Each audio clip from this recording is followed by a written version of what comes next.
Hey guys, tonight we are wandering into the gentle mysteries of ancient stone walls built by a civilization that quietly mastered construction before ever laying eyes on a wheel or iron tools. Imagine yourself strolling slowly through misty mountain trails, your footsteps muffled by thick grass, the crisp Andes air filling your lungs ahead.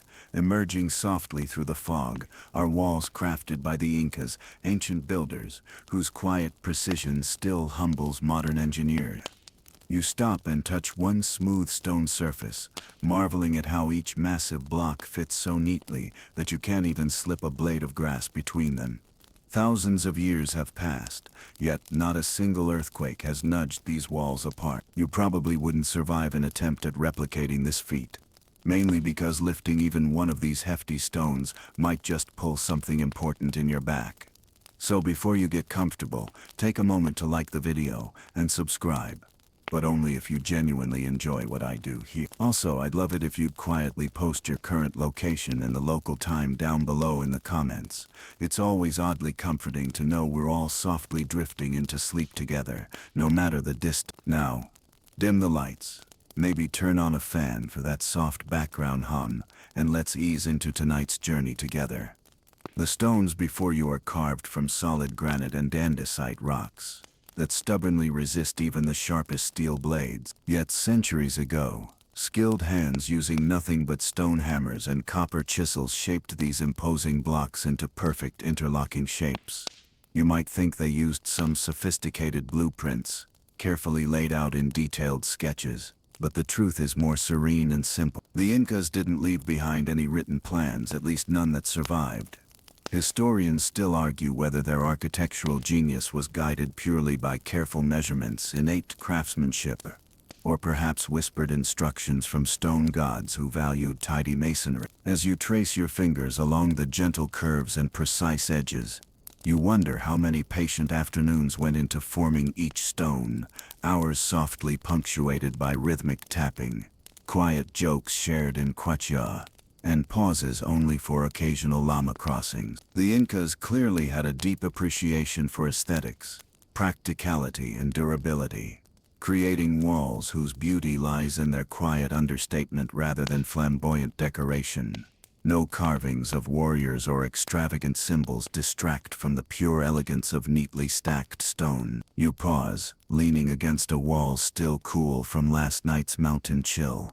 Beneath your palm there's a subtle warmth, radiating back the energy stored from today's gentle sunshine. It's easy to drift into a soothing meditation here, your mind lazily wandering into the tranquil puzzle of ancient technology. How did they manage to shape and move these stones, some heavier than modern cars, without breaking into a sweat or at least not visibly panicking? The answers remain quietly elusive. Even modern tools struggle to replicate the seamless fit of Inca walls. You smile faintly at the gentle irony, our technology-laden civilization puzzled by craftsmanship born of patience and quiet dedication. If you asked an Inca stonemason how they achieved such perfection, they'd likely shrug modestly and resume their tapping, letting their art speak louder than any words. You turn a corner and spot another visitor, softly snapping photos, their awe mirroring yours. It's comforting to realize you're not alone in your quiet astonishment. These walls, after all, were built to outlast the civilization that constructed them, silently preserving their mysteries for future wanderers like yourself. Whether intended as temples, palaces, or simply protective boundaries, their builders left no explicit explanation, just sturdy stone statements, whose meanings are quietly debated over cups of coca tea to this day. Inca masonry isn't flashy. There are no dramatic gargoyles or elaborate inscriptions here, just blocks patiently coaxed into harmony, gently whispering their age-old secret. Each stone feels quietly confident in its place, holding firm without mortar, secure simply by the careful planning and measured patience of people who respected nature as both ally and inspiration. You imagine the soothing rhythm of ancient labor, perhaps punctuated by friendly jokes about whose stones fitted more neatly, or playful complaints about bosses obsessed with straight lines. The silence, now surrounding these walls, is merely an illusion, they still echo softly with the memory of slow, steady progress. The quiet power of human cooperation radiates gently from every surface, stones placed one by one, each fitting so neatly into the next that they seem fused by time itself. The sun sinks lower behind the distant peaks, painting the stone walls in gentle hues of lavender and gold. Shadows lengthen, softly emphasizing seams that seem impossibly tight. Your eyelids grow heavier as you imagine generations of masons gently coaxing stones into their perfect resting spots. The whole process feels like a tranquil bedtime story, familiar, comforting, and slightly mysterious. As evening settles in, these walls invite you to slow your breathing, calm your mind, and let curiosity gently guide you through their quiet mystery. The Incas built not just for strength or beauty, but perhaps also for moments like these when travelers like you find a quiet sense of wonder, and maybe, just maybe, a perfect reason to drift slowly into restful sleep. You wander from the grand, rounded stones of Sicathayoman down a gentle slope into the heart of Cusco, where narrow cobblestone lanes twist between weathered adobe walls. The city feels softly suspended between past and present. Locals stroll past stalls, selling fresh empanadas. The clinking of tram wheels echoes against ancient foundations, and you can almost hear the ghosts of Inca officials whispering trade secrets in Quechua. You pause before a squat stone doorway, fingertips grazing its smooth lintel, and sense the hush that radiates from these walls. Here, the Incas carved not only stone but a network of civic imagination, roads, plazas, and quiet passages that linked their empire together without need for punctuation or flourishes. As you stroll further, you notice streets laid out in a rough grid, an engineering marvel, considering the mountainous terrain.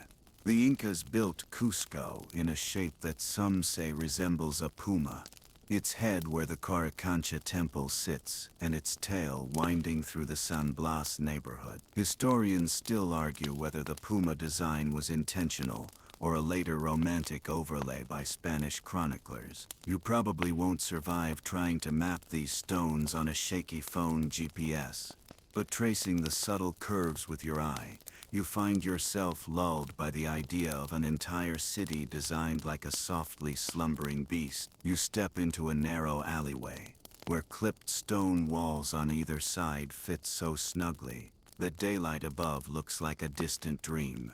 You can almost imagine Inca counselors slipping through here at dawn, carrying reeds and bundles of cacao beans for quiet trade negotiations. Mainstream historians agree that Cusco functioned as the empire's capital and administrative heart, yet fringe theorists claim hidden passages under these stones led to secret water canals used for hush-hush ceremonies. Whether those canals existed is still up for debate.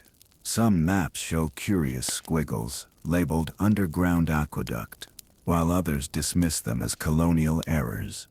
The scent of roasted maize drifts from a corner vendor's stand, drawing you in with its nutty warmth. As you sample a corn cob lightly seasoned with Andean salt, you learn that the Incas developed at least 20 varieties of maize, each gently suited to different microclimates. Some grown on high terraces above the clouds, others down near riverbanks. You nibble thoughtfully, imagining ancient farmers tending to these crops by torchlight during early mornings before the city awoke. Rumor holds that certain kernels were reserved for priests who performed whispered rituals to bless new stone foundations. Historians still argue whether these rituals preceded or followed actual construction. Continuing past a small plaza, you encounter a row of nearly identical windows carved into a thick wall. Each opening frames a soft view of snow-capped peaks in the distance. You count 5 panes and smile at the symmetry, clear evidence of Inca precision, and an early nod to what modern architects would call view framing. A local guide jokes that if you line up just right, you can see a llama chewing cud on every ledge, though no one has recorded it officially. You let the llama idea drift, because why not imagine a few furry overseers supervising stone layers? Suddenly the street opens into the Plaza de Armas, the city's pulsing heart since before Europeans arrived. Here, Spanish cathedrals rise boldly above Inca foundations, as if daring the old stones to outlast them. Underneath, though, you feel the gentle hum of pre-Columbian grids still guiding foot traffic, like faint grooves in a wooden record needle. The plaza itself sits atop polished walls, whose smooth faces still gleam beneath centuries of layered construction. If you press your ear lightly against one, you might catch the echo of a festival song, though that's more poetic fancy than documented fact. Yet you can't deny a soft resonance when a city breeze rattles a metallic shop sign, sending a tiny shiver through the rock. Turning toward the street's far end, you spot narrow barrios clinging to hillside contours. The Incas terraced these slopes to prevent erosion and provide space for housing, each level linked by stone steps, so shallow you could ascend in bare feet without accident. Walking those steps now feels like a gentle staircase into history. Your breath becomes a rhythmic companion to the soft click of sandals on stone. You imagine village artisans pausing here to admire constellations before retreating home. Some claim that certain stair alignments marked the rising of specific stars, though scholars still dispute the accuracy of these alignments in Cusco itself. You pause at a faded mural painted centuries ago by Spanish missionaries over Inca plaster. Beneath flaking pigment, faint geometric patterns match those you saw westward in the city, interlocking rectangles and spirals that suggest a visual language lost to time. Historians still argue whether those shapes conveyed property boundaries, religious significance, or simply an eye-pleasing motif. Leaning back, you feel your shoulders unclench, as if the city's grid is gently massaging your tension out through your spine. As twilight settles, you drift toward a humble courtyard where a few candles flicker beside a crumbling stone bench. Moss softens jagged edges, transforming harsh lines into velvety contour. A cat slinks across the terrace, pausing to gaze at you with sleepy, half-closed eyes, as if evaluating whether you're a worthy late-night storyteller companion. You offer a silent nod, and in response, the city hums faintly. Cusco's walls, it seems, are more than rock. They're lullabies carved in granite, ready to guide your mind into a peaceful reverie. A final glance upward reveals rooftops etched against a star-flecked sky. The stone foundations underneath glow softly in the moonlight, reminding you that beneath this living city lies an Inca framework, still holding firm. There's no sudden drama here, just quiet, patient artistry that insists you breathe deeply, relax your jaw, and perhaps whisper a thank you to the ancient masons who built a city that still cradles your wandering thoughts. And as you step away, you carry with you the gentle certainty that Cusco's sleepy secrets will remain nestled in your mind whenever you need a soothing night's rest. You pause beside a low stretch of Inca wall, fingers brushing its smooth surface as you tilt your head to the night sky. Above you, the Milky Way spills across in soft, silvery ribbons, and the stars seem almost close enough to touch. Here, amid the cool mountain air, you imagine ancient masons squinting upward, plotting silently, as if they believed these stones could whisper cosmic secrets. Some scholars still argue whether the Incas intentionally aligned key walls to mirror constellations or simply enjoyed the tidy precision of straight lines and right angles. Either way, you can't help but feel there's a quiet conversation happening between stone and star. You find yourself measuring the angle between two carved niches, recalling that mainstream historians agree the Incas tracked celestial bodies, most notably the sun, using huacas and horizon markers. Their famous Intihuatana sun pillar atop Machu Picchu once cast a precise shadow at the June solstice, a fact that's been replicated by archaeoastronomers for decades. Tonight, you imagine that same attention devoted to these walls. Perhaps a certain joint lines up with the rise of the Pleiades cluster in late April, signaling planting season. Historians still argue whether similar alignments exist here or if modern enthusiasts are merely projecting patterns onto random seams.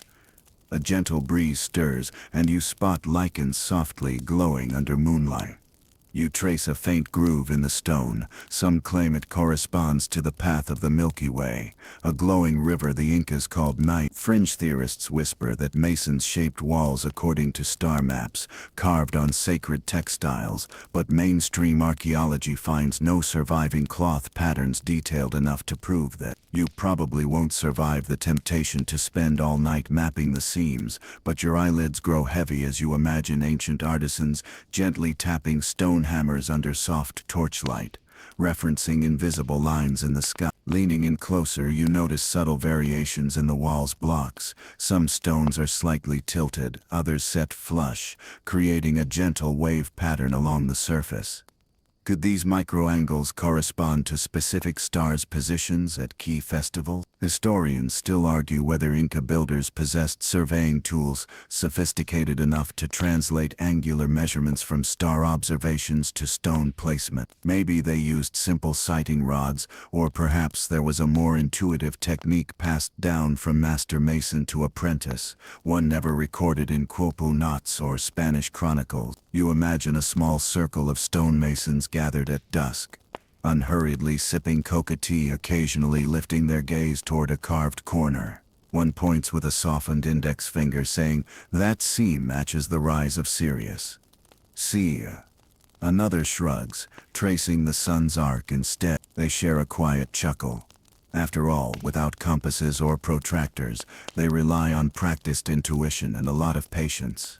The walls become not just structural elements but celestial canvases, subtly marking agricultural cycles or religious calendar. The idea of sacred geometry here isn't mere whimsy. The Incas revered symmetry and harmony, believing the universe followed orderly patterns.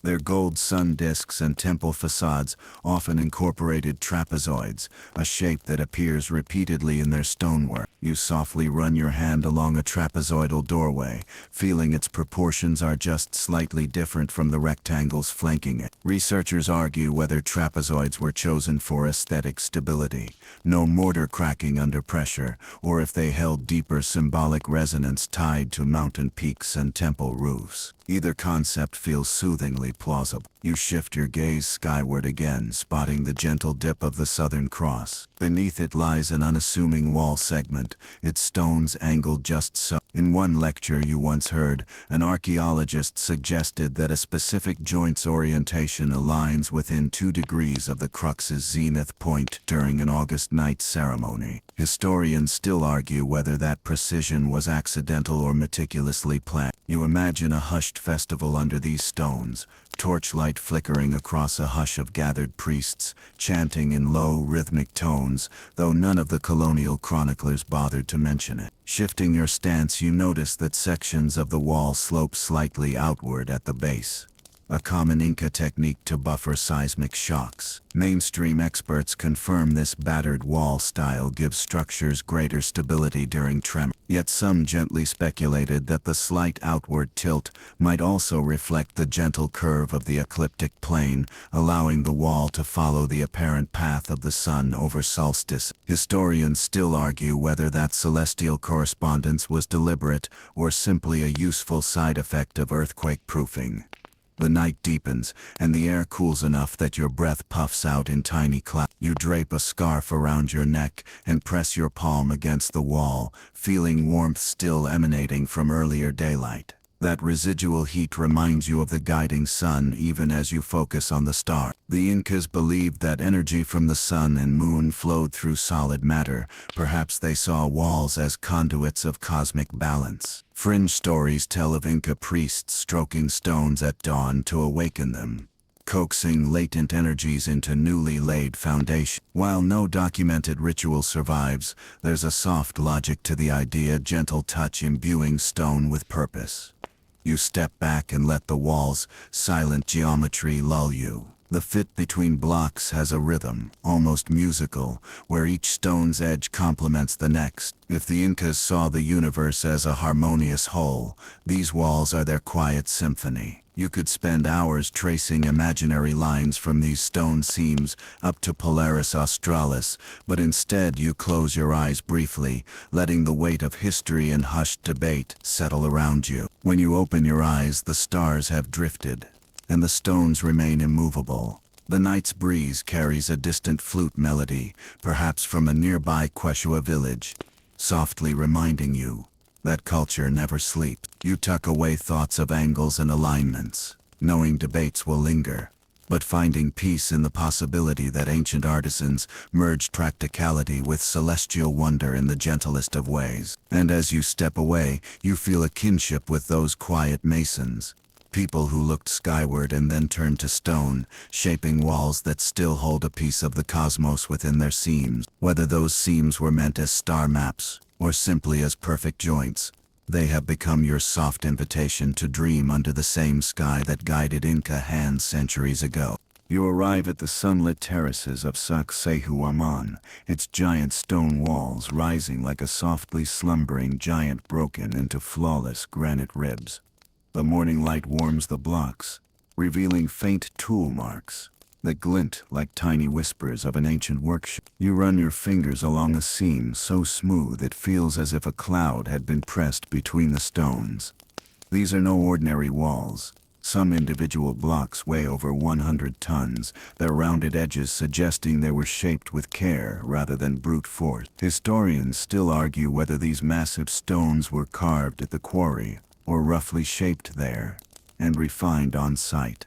As you wander along the gentle curve of the wall, you imagine legions of workers coaxing each monolith into place without cranes, pulleys, or steam engines. Mainstream scholars agree that the Incas likely used a combination of earthen ramps, ropes, and sheer manpower, perhaps aided by strategically placed logs rolled like sleepy logs beneath the stones. Fringe theories, however, whisper of mysterious vibrating devices or ancient rock-softening concoctions, anecdotal accounts that sound like bedtime campfire tales more than archaeology. You probably won't survive carrying a stone this heavy up a muddy ramp, but you can appreciate the careful choreography that must have gone into each lift. You pause where two walls converge at a gentle angle, noticing how each block's unique shape interlocks with its neighbor like pieces of an enormous geological jigsaw puzzle. The precision is mesmerizing.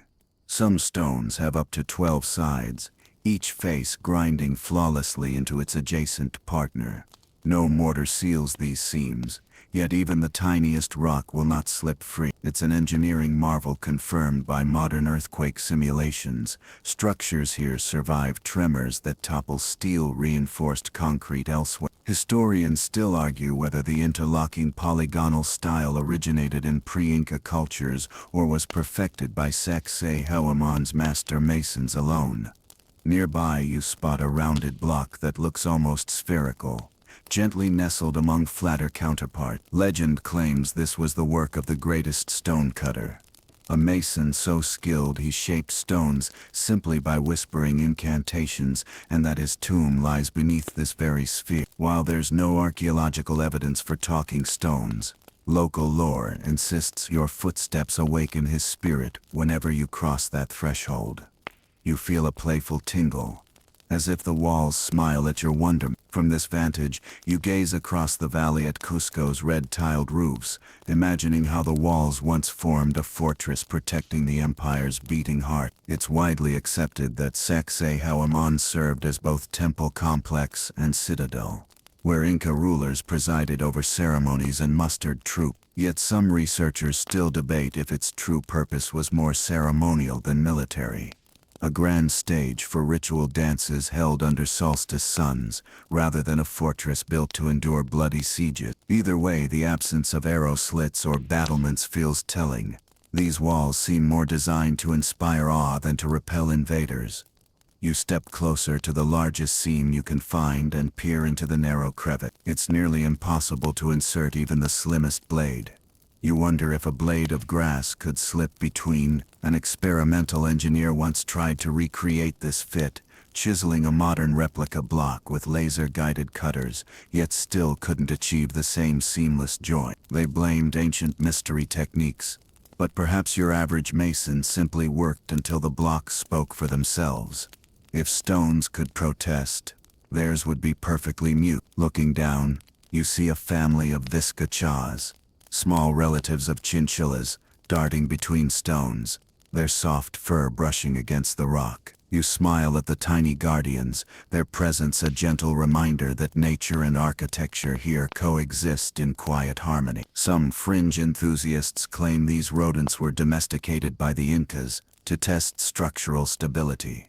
If the viscachas stayed calm, the walls passed their animal comfort test. Mainstream scholars, however, dismiss this as charming nonsense, noting there's no record of Inca engineers consulting wildlife for construction feedback. A soft breeze carries the faint strum of a charango from a distant court. You follow the melody to find a small group of Quechua musicians seated on a platform built into the stone ruins. They play slow, lilting tunes that echo against the walls, their rhythms matching the gentle slope of the terraces. It feels like a deliberate homage, music and architecture blending in the same deliberate proportions. Historians still argue whether soundscapes were part of Inca design, but you can't deny how the stones seem to sing back in soft resonance. Your gaze drifts upward to the tallest rampart, crowned by 3 protruding blocks, known as the Tom and Tinsayu triad. These jutting stones once supported wooden beams and platforms,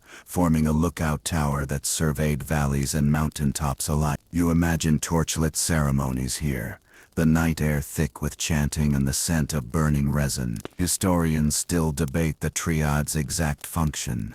Some say it marked the 3 parts of the Inca Empire. Others claim it was simply a convenient perch to watch llamas grazing below. Either way, you feel drawn to that vantage point, like a moth to a warm glow. You trudge up a gentle slope toward that triad, each step cushioned by earth that's seen millennia of footfalls. The incline feels almost deliberate, a slow invitation to ascent. When you reach the top, the panorama unfolds, jagged peaks, winding rivers, and the rust-colored streets of modern Cusco beyond. Standing here, you sense the mason's pride in crafting walls that harmonize with their surroundings, as if the fortress was grown rather than built. Their artistry seems born from respect for stone, for sky, and for the people who lived under these ramparts. Leaning on a massive block, you notice faint grooves carved into one face, parallel lines, so evenly spaced, they could be notes on a stone sheet music. Some suggest these were guide marks for polishing. Others think they recorded lunar cycles or harvest schedules. Historians still argue what these grooves actually mean. You trace your finger across one line, feeling the slight indent, and letting your mind drift into possibilities. A calendar, a mason's signature, or perhaps just a smoothing artifact from repeated use. As the sun tilts westward, shadows lengthen, cloaking the wall's lower courses in gentle dusk. The granite glows amber, and you notice tiny quartz crystals catching the light like stars plucked from the night sky. It's a quiet reminder that even in solid form, these stones hold secrets at microscopic scales, secrets only visible when the light is just right. You close your eyes and let that vision seep into your thoughts. Stones alive with tiny flecks of brilliance, patiently awaiting discovery. Before you step away, you lean your forehead against the cool surface, closing your eyes to the distant hum of tourists and tractors. In that moment, the world falls away. Only you and the ancient wall remain. You hear the echoes of chisels, the soft exchanges of masons, the murmur of legend and debate intertwining. Whether these titanic blocks were moved by ramps, pulleys, or gentle incantations is still a matter of scholarly sparring. But right now, none of that matters. What endures is the quiet awe you feel, standing before Sakai Shioaman, witnessing an ancient giant puzzle assembled with nothing but patience, skill, and a touch of human wonder. You slip through a narrow stone corridor draped in emerald vines, the warm morning sun just beginning to kiss Machu Picchu's polished granite corners. The air here hums quietly with breeze-induced whispers, as if the stones themselves are softly reciting an ancient lullaby. You feel the cool touch of precisely cut surfaces beneath your fingertips. Blocks so perfectly hewn that raindrops bead and roll off as though repelled by some invisible force. Historians still argue whether the Incas applied a secret sealing compound to enhance water resistance or simply relied on flawless joins to keep moisture at bay. As you step into the heart of the citadel, you notice that many walls appear to lean inward just a hair. This subtle inward slope, known as battered wall design, is a mainstream verified fact. It helps buildings withstand the frequent Andean tremors by redirecting lateral forces downward. You silently marvel at how these structures have weathered centuries of earthquakes that would topple modern concrete blocks lined without mortar. Yet some fringe theorists insist that divine protection gifts from mountain spirits played a role, though few archaeologists take that suggestion seriously. Wandering past the Temple of the Sun, you gaze at the curved semicircular wall where each block is carved in a trapezoidal shape. You trace the smooth arc with your eyes, picturing Inca artisans meticulously filing stone edges under the light of flickering torches. The main sanctuary stones gleam golden at dawn, capturing the rising sun as it strikes the temple's apex. It's a fact confirmed by experimental reenactments. At the June solstice, sunlight filters perfectly through a tiny window, spotlighting a carved stone idol inside. Historians still argue whether that window served as a calendar marker or merely an aesthetic flourish to honor Inti, the sun god. Nearby, you spot a pile of small granite chips tucked behind a wall, discarded remnants of shaping and polishing. An odd fringe detail. Local guides claim these chips were sometimes collected by priests to brew a mild rock-infused tea believed to calm restless dreams. Mainstream researchers dismiss this as charming folklore, noting no chemical residue tests support the practice. Still, you can't help but smile at the idea of sipping a calm stone infusion under flickering candlelight. Stepping into a quiet niche, you discover a tiny carved bench built directly from the living rock. It curves just so, inviting you to sit and rest your weary legs. You ease onto the bench, noticing that its height and depth are almost comically perfect, an ergonomic delight centuries ahead of its time. Archaeologists have measured dozens of Inca benches like this one, finding they match average human dimensions remarkably well. Historians still argue whether the Incas intentionally designed furniture to standard ergonomic dimensions or simply sculpted to suit the stature of local nobility. The terrace where you sit commands a gentle view of the Urubamba Valley far below. Mist drifts through lush vegetation, and the sound of a distant waterfall hums in harmony with the stone's muted tone. Here you observe the famous polished wall, its granite blocks so smooth they seem almost slippery. A curious tidbit: a 20th century engineer tried sliding a metal gauge across one of these stones, hoping to detect tiny imperfections. To his astonishment, the gauge journeyed smoothly from end to end, leaving no measurable gap. Historians still argue whether that precision arose from patient hand polishing or an ingenious technique lost to time. You rise and wander toward a cluster of 3 niches carved into a single wall face, often called the royal tomb, though there's no evidence of human remains ever found here. The niches are each slightly different in width, almost like varied pillow indentation. Fringe storytellers claim these were designed to cradle the bodies of 3 siblings, Inca royalty sleeping side by side for eternity. Mainstream archaeologists counter that the niches were likely storage spaces for ritual offerings, such as bundles of maize, coca leaves, or ceramic vessels filled with chicha. Whether tomb or pantry, the niches exude an air of quiet purpose. Continuing along a gentle stairway, hewn from solid rock, you notice that each step's height varies by mere millimeters, yet collectively they maintain a comfortable rise. You run your foot along the edge and feel the same acute attention to detail that permeates every corner of Machu Picchu. Experimental trials by modern stonemasons confirm that replicating these steps requires computerized lasers or unlimited patience.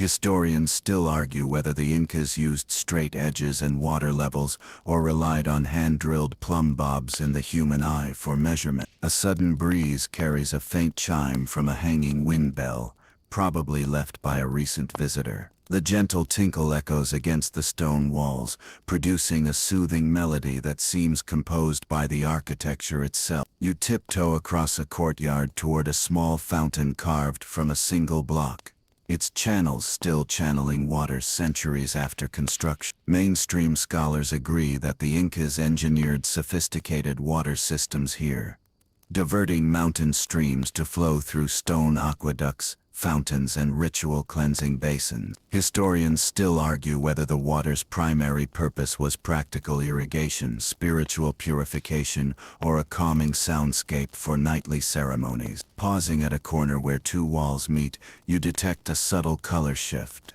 One stone block reflects sunlight with a faint pinkish hue, while its neighbor glows gray-green. Those color variations come from different quarry sources. Granite from the closer ridge and andesite from a quarry several miles away. Transporting the heavier granite blocks uphill without draft animals is a confirmed feat. Llamas couldn't have carried even the lightest stone. Some fringe advocates propose human chains of thousands, but mainstream experts believe rolling logs and grease made the task manageable. Historians still argue over whether manpower alone was enough, or if simple machines like inclined planes did most of the work. You follow the water channel downhill to a crescent-shaped drain, designed to keep runoff from pooling on plaza stones. The channel is so smoothly recessed that leaves and debris glide past without snagging. You lean over and drop a small leaf into the flow, watching it swirl gently downstream. Maybe centuries ago, an Inca child did the same, marveling at the current's steady path. Historians still argue whether the channels also served as acoustic amplifiers.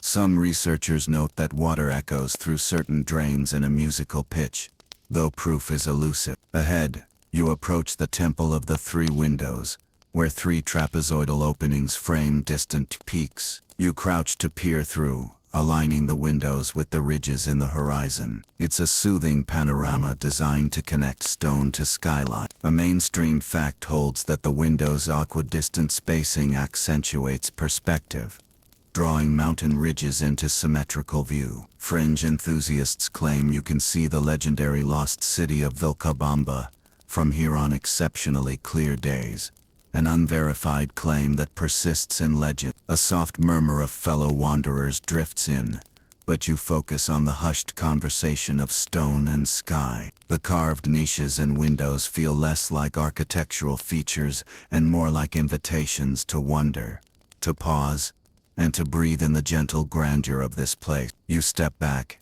head tilted, letting the mountain air cradle your senses. Even though debates swirl about alignment, construction methods, possible rituals, you find the most comforting truth is the one you decide to carry, that these whispering stones were placed to inspire quiet awe and calm reflection. When you finally turn away, the polished granite surfaces continue to reflect the sun's warmth, softening into pastel hues as the afternoon light fades. You walk down a final flight of stones, whose edges are rounded by centuries of pilgrim footsteps. Each step you take feels eased by the careful design beneath your soles. And as you exit through a modest trapdoor entrance once hidden, now exposed, you carry with you the memory of stones so well fitted they speak in hushed tones of craftsmanship, community, and the everlasting harmony between earth and sky. You leave Machu Picchu's airy heights behind and set off on a winding trail toward the distant quarries where the Incas first coaxed granite and andesite from the mountainside. The path narrows, flanked by moss-covered stones that seem to lean in, as if whispering secrets. The air here carries a faint scent of moist earth and crushed rock. Around you, the highland grasses sway softly in the breeze, offering a natural lullaby. As you trudge gently upward, you imagine stonecutters of old, their breath visible in the chilly air, each exhale a soft cloud dissolving into the morning light. Arriving at the quarry ridge, you see rows of partially hewn blocks, some still tethered to the bedrock, others waiting to be liberated by human hands. Each block bears angular saw marks and shallow grooves, testaments to patient shaping with tools far humbler than modern steel. Historians still argue whether the Incas used harder stones like diorite as chisels or employed bronze-tipped tools sharpened daily. You can almost hear the rhythmic tap-tap-tap of hammerstones, the sound blending into the wind's quiet hush. It's a mainstream fact that masons used hammerstones and stone wedges, but fringe stories whisper of wooden wedges soaked in water, splitting rock through swelling pressure, an ingenious, if unconfirmed, hydraulic trick. You wander among the half-freed blocks, noticing that some faces are smooth and flat, while others remain rough and pitted. The artisans likely shaped each stone to its final dimensions before detaching it, minimizing the need to redo work on shifting surfaces. Mainstream archaeologists confirm that roughing out at the quarry reduced transport weight and on-site carving time.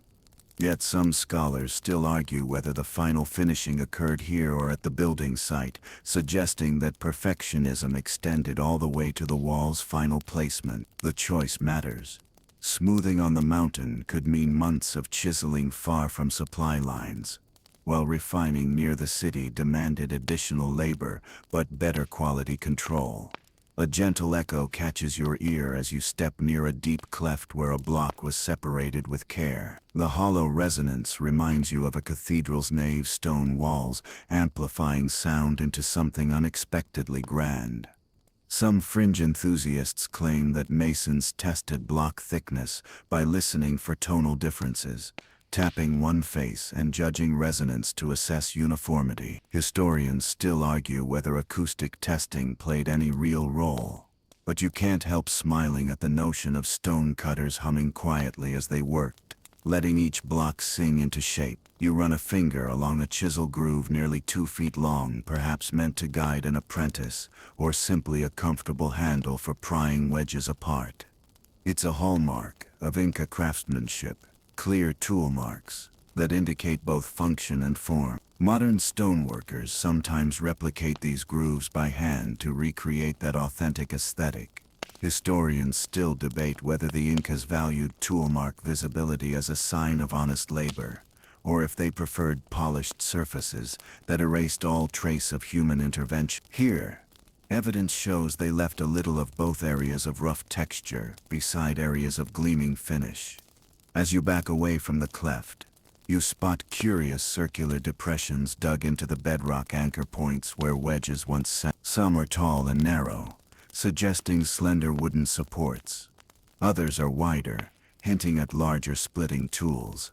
You crouch to inspect one, imagining a mason slipping a wooden wedge into that slot, then pouring water to swell the wood until the rock cracked free. Historians still argue whether wooden wedges alone provided enough force, or if they supplemented wedges with metal tools. Autonomous experiments have demonstrated that repeated wetting and drying can fracture granite. Perhaps ancient hands discovered this by observation rather than instruction manuals. A light drizzle begins, droplets pattering softly on exposed stone. You pull your hood closer and savor the gentle percussion. Inca quarry sites are often open-air galleries where weather and work coexisted. Masons adapting to rain, sun, and high-altitude chill. Local guides say reverent silence settled over quarries before major projects, a ritual showing respect for mountain spirits. Historians still argue whether these rites were formal ceremonies or everyday quiet. Either way, you sense a solemn atmosphere here, a place where labor took on almost spiritual significance. Moving toward a cluster of partially shaped blocks, you notice faint charcoal sketches on one surface, simple lines indicating where cuts should follow. Was this a mason's drawing? A plan sketched quickly to guide precise carving. Some scholars believe these markings are modern graffiti by curious visitors.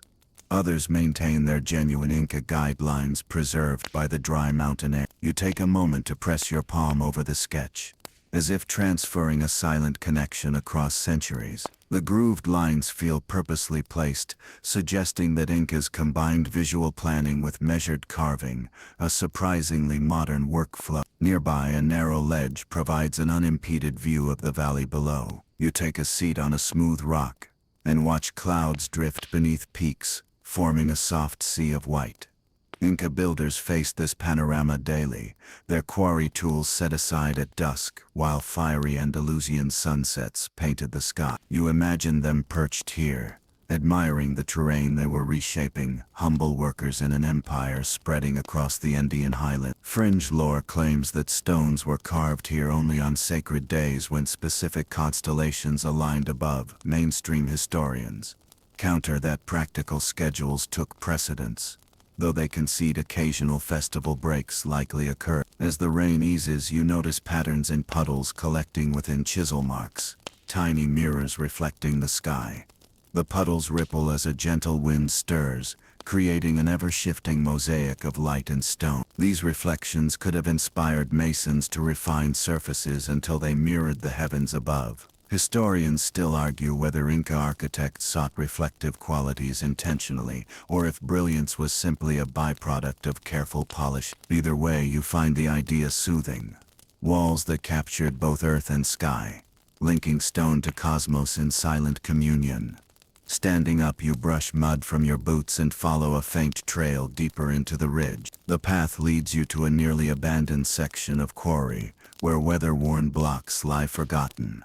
Some half-formed, others seemingly untouched. You imagine these were practice stones, test pieces where apprentices honed their craft before tackling the real work. Perhaps an old master discouraged waste and let imperfect blocks stay to mark a lesson learned. Even smooth stones have rough beginnings. Historians still debate whether these leftovers were deliberate teaching aids, or merely abandoned when quality fell short. But the concept of hands learning through trial brings warmth to your thought. The morning mist lifts as you retrace your steps, the quarry shrinking behind you into a cradle of stone ghosts. You carry with you the memory of sunlit faces and half-carved monoliths, the echo of hammerstones fading softly into the hum of grass. Deep in your mind you hold images of chisel grooves, charcoal sketches, and the slow release of massive blocks from their rocky wombs. As you descend toward Cusco, your muscles relax, and your heartbeat matches the calm rhythm of quarry life long ago, steady, thoughtful, and anchored in the soothing solidarity of collective labor. You slip into a shaded nook, where two massive blocks meet at a subtle, nearly invisible seam. The stones here seem to whisper in low tones, as if inviting you to lean closer and decipher their hidden faces. Running your hand along the wall's surface, you feel gentle bulges and recesses that, from just the right angle, form the faint outline of animal muzzles or human profiles. It's a mainstream fact that Incas often incorporated natural rock contours into their designs, smoothing only where necessary and letting irregularities hint at deeper symbolism. Yet when it comes to these specific shapes, ruffled manes that could be jaguars or elongated cheeks that might be human visages, historians still argue whether they were deliberate carvings or simply pareidolia playing tricks on modern eyes. You crouch, pressing your cheek almost flat against the granite, and peer along a line of stones that glow palest gray in the afternoon light. Certain blocks feature slight depressions and raised ridges that align in ways too precise to be purely accidental. Fringe theorists claim Inca stonemasons hid secret messages or sacrificial tributes in these faces, conveying silent stories to initiates who knew where to look. Mainstream archaeologists counter that, without corroborating iconography, lacking typical Inca imagery like sun discs or geometric dances, these interpretations remain unproven. Still, you can't help a gentle shiver of delight imagining ancient artisans winking at posterity through the stone. Casting your gaze upward, you notice a faint spiral pattern etched across several adjoining blocks. The curves are smooth but shallow, like soft waves caressing the rock. Textbooks confirm that spirals held spiritual significance across Andean cultures, representing water, wind, and the cyclical nature of life. Historians still argue whether these spirals denote rivers weaving through valleys or the twist of a dancer's cloak in ritual performance. You imagine tribal performers swaying under moonlight, their brightly colored garments tracing spirals in the night, ritual dances that celebrated fertility, harvest, and the turning of seasons. A gentle breeze rustles nearby ferns, and you recall the glowing lichens from Section 3 that made the walls appear star-studded in the dark. Now, in daylight, those same lichens cling to crevices that trace hidden outlines. A slitted eye here, a canine snout there. Local guides whisper that these living embellishments were encouraged by masons who intentionally left micro-rough patches for flora and fauna to cling to, symbolizing harmonious union of stone and life. Historians still argue whether such ecological design was conscious or simply a happy accident of weathering. Either way, the effect is enchanting. Nature, filling in the lines of a quietly composed stone mural. You step back and observe the wall as a whole, noticing that certain stones protrude just slightly, forming what look like silent sentinels guarding the corridor. One block juts outward with the gentle curvature of a human forehead. Another recedes to suggest a chin. These subtle bulges appear to be too regular to be random. Fringe stories tell of Inca architects embedding guardian spirits into the walls, ensuring that unwelcome visitors felt watched. Mainstream historians caution that there's no written Inca record of such architectural protective measures. The Incas left no memoirs discussing stone guardians. So much of this remains in the realm of whispered legend. You remember the acoustic grooves in Sakasasihu Aman from Section 4. How masons might have listened for tonal variations to assess stone thickness, and wonder if these hidden faces served a dual purpose, both visual and auditory. Would a visitor clapping once hear a hollow tone where a secret chamber might lie? You softly snap your fingers, and the echo returns crisp yet faint, as if the wall inhales the sound before releasing it back in gentler waves. Historians still argue whether Inca walls incorporated acoustic design intentionally or if echoes were incidental. Regardless, you let the mellow reverberation sink in, easing your thoughts toward calm curiosity. A soft chuckle escapes from behind you as a fellow traveler points out what they swear is a sleeping condor, carved into the sandstone, its wings folded protectively. You grin, recognizing that part of the fun here is deciding which shapes belong to the stones, and which belong to your imagination. The guidebook you read earlier mentions that the Incas revered condors as messengers of the sky world, linking earth and heaven, so spotting one in stone feels fitting, whether it's a deliberate tribute or a delightful coincidence. Lingering in this interplay of rock and suggestion, you run your finger along a seam that angles downward at one end. The shift is so slight that most people miss it, but you feel it under your fingertip. That angle, some say, outlines the back of a crouching puma, a homage back to Cusco's city plan that mimicked the mountain cat's silhouette. Historians still argue whether the puma motif was a unifying theme in Inca architecture or a colonial embellishment retrospectively applied. You let that debate drift off like distant wind, choosing instead to savor the thrill of discovery itself. As you continue along the passage, you notice tiny star-shaped holes drilled into one block, too neat to be cracks or natural lapse. A mainstream archaeological fact indicates that some holes served as anchor points for wooden beams or metal fixtures. Yet here, their star-like arrangement suggests something more poetic. Constellations dotted across a stone canvas. Fringe enthusiasts claim this was a quiet star map, meant to educate young astronomers. Historians still argue whether these were utilitarian anchor points or symbolic markers. Whatever their purpose, the star holes feel like invitations to dream, each opening framing a patch of sky visible through the other side of the wall. You press your palm flat against a large square block, feeling a faint warmth from the sun's embrace. The block's face is unblemished, except for a triangular notch at its corner. Stonecraft manuals note that such notches often marked starting points for splitting blocks from the bedrock. Yet the angle of this notch is unusually gentle, more like a crescent moon than a wedge. Local storytellers call it the moon's kiss, claiming masons left lunar signatures to honor Pachamama, the Earth Mother. Historians still argue whether such gestures were symbolic or simply practical carving remnants. But you let the moon metaphor linger in your mind as a comforting lullaby. A sudden drop in air temperature reminds you of Section 6's morning quarry chills. You wrap your fingers around a cool edge and close your eyes, recalling the rhythmic tap-tap of hammer stones echoing in that open-air workshop. Here, in these carved faces and faded spirals, you can almost hear those tools ringing softly, shaping not just blocks, but the collective imagination of a civilization. Each contour in the wall feels like a pause in an old song, a breath held between notes, inviting you to join in silence. Drifting onward, you arrive at a secluded chamber where the wall's surfaces are smoother than elsewhere. Here, the hidden faces are deliberately polished away, leaving only the illusion of carved profiles glimpsed through light and shadow. It's as if the masons wanted to reward patient observers who entered with a third eye,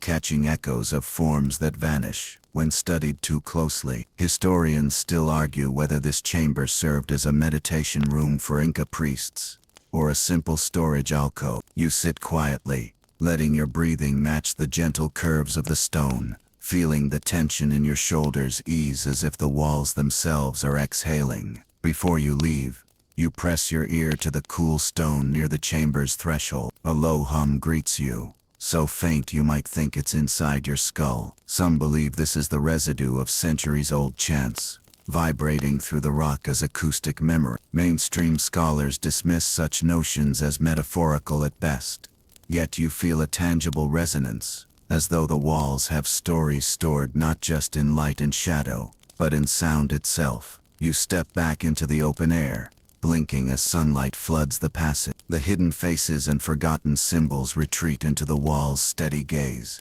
leaving you with a quiet sense of having shared a secret. Whether these shapes were intentionally carved or serendipitous echoes of nature, they remind you that history isn't just recorded in texts, but whispered in stone. And now, carrying the soft echoes of faces and spirals in your thoughts, you continue slowly onward, each step guided by the gentle pull of carved memory and the soothing promise of discovering what lies just beneath the surface. You press your palm against the missing mortar line where two monolithic stones meet, feeling the slight warmth radiating from last afternoon's sun. Here, there's no sticky paste or sandy cement binding the blocks, just the quiet confidence of gravity and millennia of perfect craftsmanship. You lean in, nose almost brushing granite, and inhale the cool, mineral-rich scent that rises from the stone's pores. It's as if the walls themselves are saying, "We don't need mortar, we're already snug enough." Mainstream archaeologists confirm this is a hallmark of Inca dry stone construction. Blocks so precisely cut they lock together under their own weight, resisting earthquakes that would crumble lesser walls. You step back to admire the neat, mortarless seams running in gentle waves across the surface. No mud or lime paste, no stubborn residue to attract insects or erode under mountain rains, just bare rock fitting like a giant jigsaw puzzle. Historians still argue whether the Incas deliberately avoided mortar for aesthetic reasons, practical maintenance concerns, or a spiritual belief that stone should remain pure, untainted by human additives. Some suggest the lack of mortar symbolized an unbroken bond between earth and architecture, while others view it as practical engineering, a way to avoid frequent repairs in a seismically active zone. A soft puff of wind stirs, and you spot a tiny snail grazing along the seam, its shell reflecting sunlight like a miniature mirror. Fringe storytellers claim that the Incas tested the quality of their joints by watching how small creatures navigated the cracks.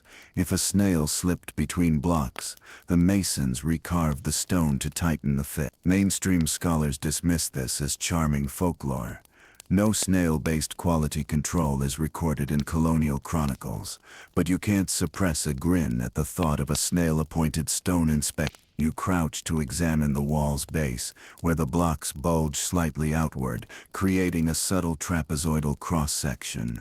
This battered wall design is confirmed by structural analyses. The outward slope helps channel seismic forces downward and outward, enhancing stability. Yet some experts still argue whether that trapezoid was chosen purely for earthquake resilience or to echo sacred mountain shapes, softly connecting the fortress to the Andean peaks beyond. You tilt your head, tracing the slope with your eye, and imagine the masons pausing to admire the skyline, perhaps joking, "We'll angle this block just so to match that snow-capped ridge." As you stand and stretch, your shoes whisper against the stone-packed ground. You notice that the stones above also angle ever so slightly inward, creating a gentle vault of stability. Together with the battered base, the entire wall forms a self-supporting arch, a mainstream marvel that predates many post and lintel innovations. Historians still argue whether the Incas understood these complex load-bearing principles formally, or arrived at them through generations of trial and error. You imagine an apprentice inadvertently placing a misaligned block, and watching a tiny section collapse, then learning not to repeat that mistake. A gentle lesson in physics, carved into the very fabric of the wall. At eye level, you spot a barely perceptible groove where two faces meet, designed to channel rainwater away from the joint. Mainstream studies show that these rain channels prevented water from seeping deep enough to freeze and expand. A freeze-thaw cycle that could crack lesser masonry. Historians still argue whether this drainage system was concerted design or simply an intuitive byproduct of perfect-fitting water, naturally runs along the path of least resistance. After all, you brush away a few grains of dust, and imagine Inca engineers testing small trickles of water, measuring how each seam directed flow. You probably wouldn't survive a day as their water tester, but your inner hydrologist smiles at the ingenuity. You step back and observe the entire section as though you're gazing at a giant wall map. The blocks form irregular polygons, some seven-sided, some nearly circular, yet every angle meshes flawlessly with its neighbor. This polygonal construction, common in Sacsayhuaman and elsewhere, is a mainstream engineering fact credited with seismic resilience. The many interlocking faces distribute stress more evenly than rectangular blocks. Historians still argue whether this technique originated locally or evolved from earlier cultures in the Andes. You remember the radiant ripples at Sacsayhuaman, Section 4, and wonder if some wandering mason traveled between sites, passing along the secret of the perfect polygon. A cool breeze carries the faint scent of eucalyptus from a distant grove, and you let your gaze wander across the mortarless rows.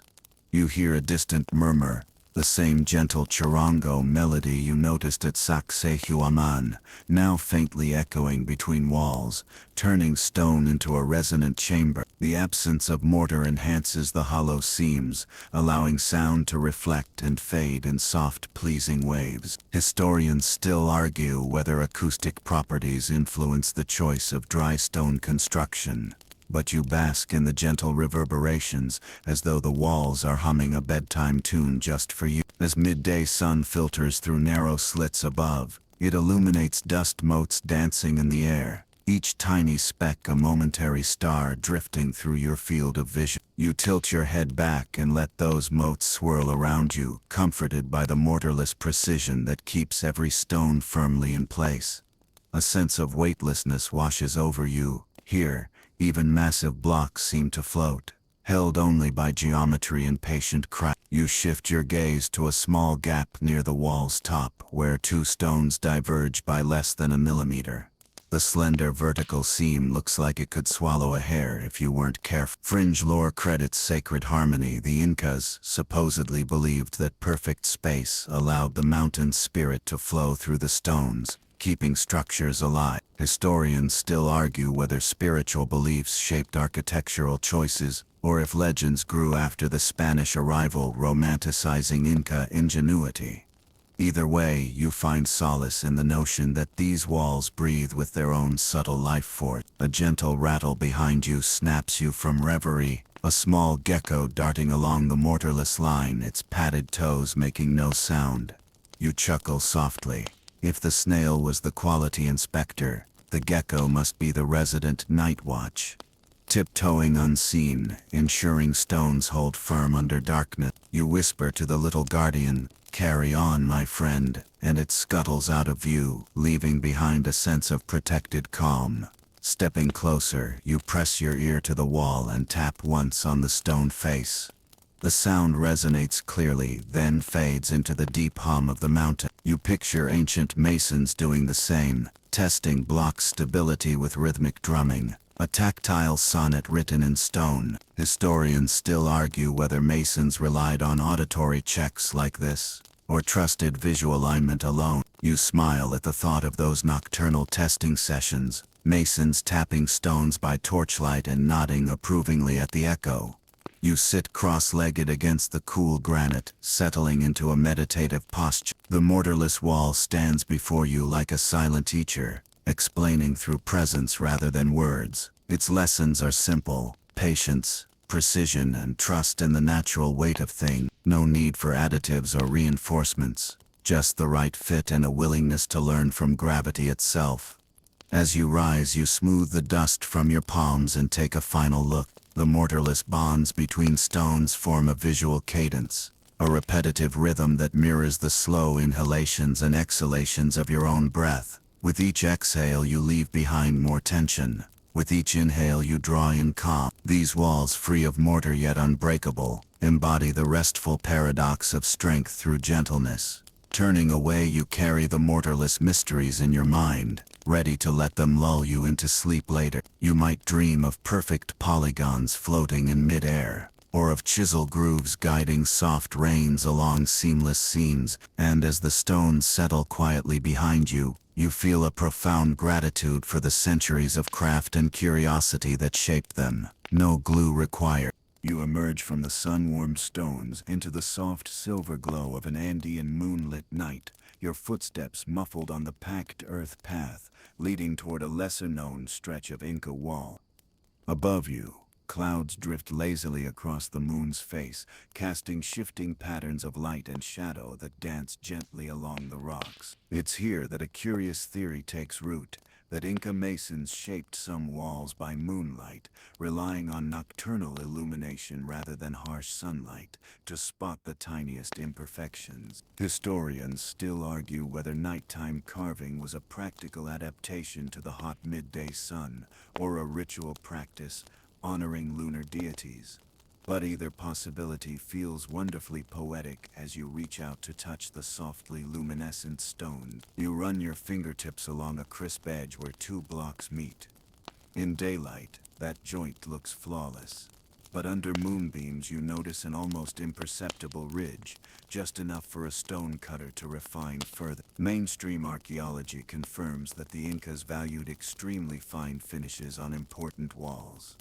Experiments show that low-angle light, whether from sun or moon, accentuates tiny tool marks and surface irregularity. Some builders likely took advantage of dusk or dawn light to achieve superior flatness.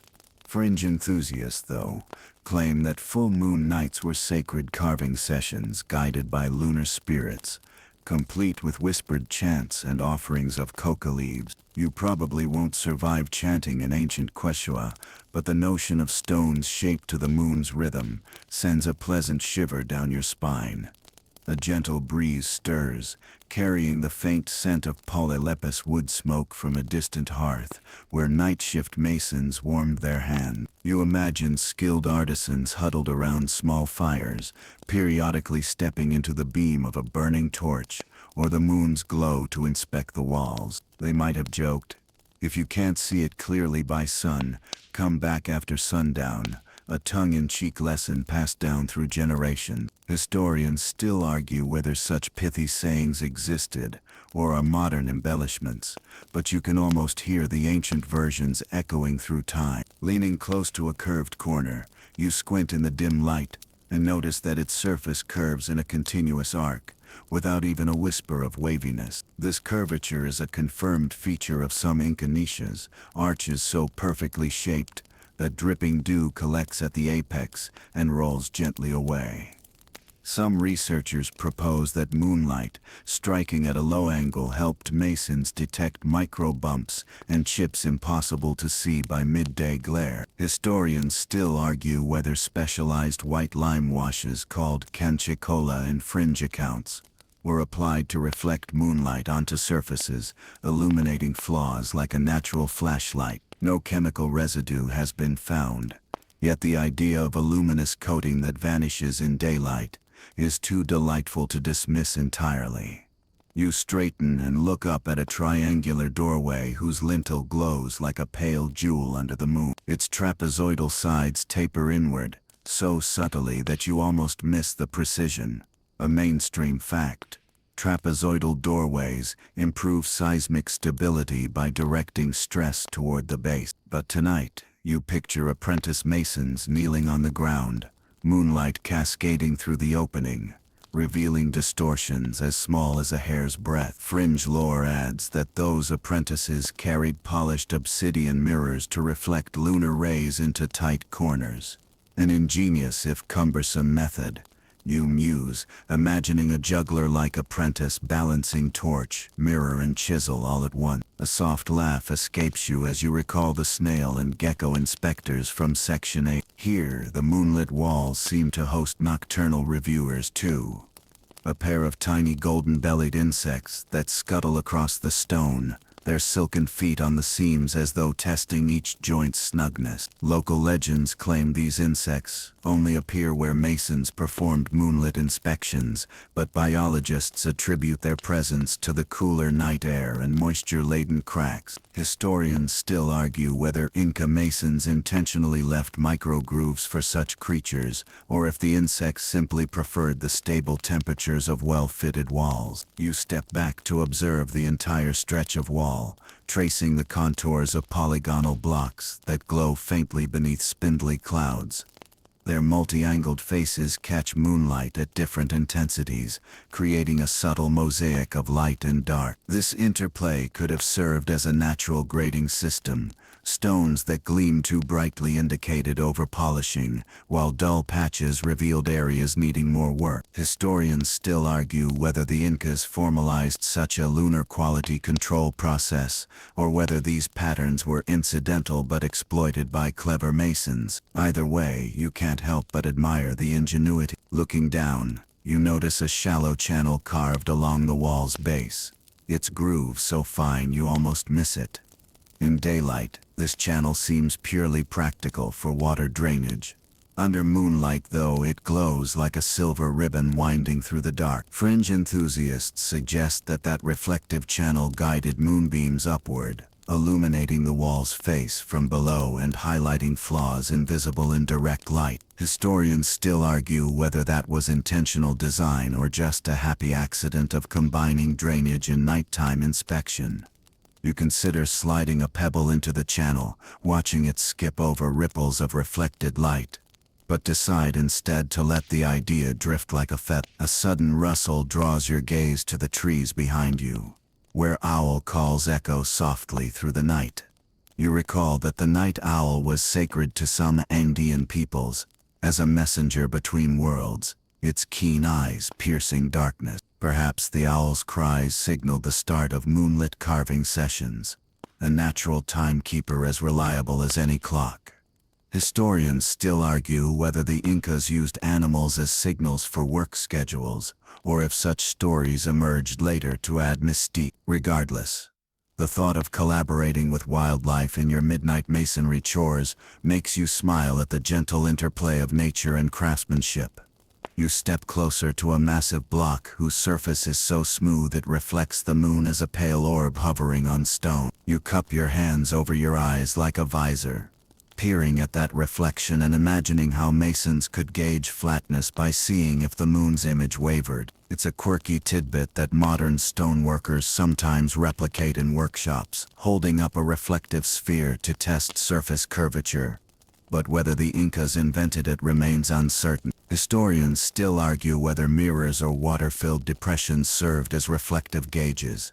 Either method would have felt like magic under the ancient moon. A soft chuckle escapes you as you imagine a weary mason humming quietly to himself. Perhaps the same lullaby you heard in Machu Picchu while inspecting moonlit stones.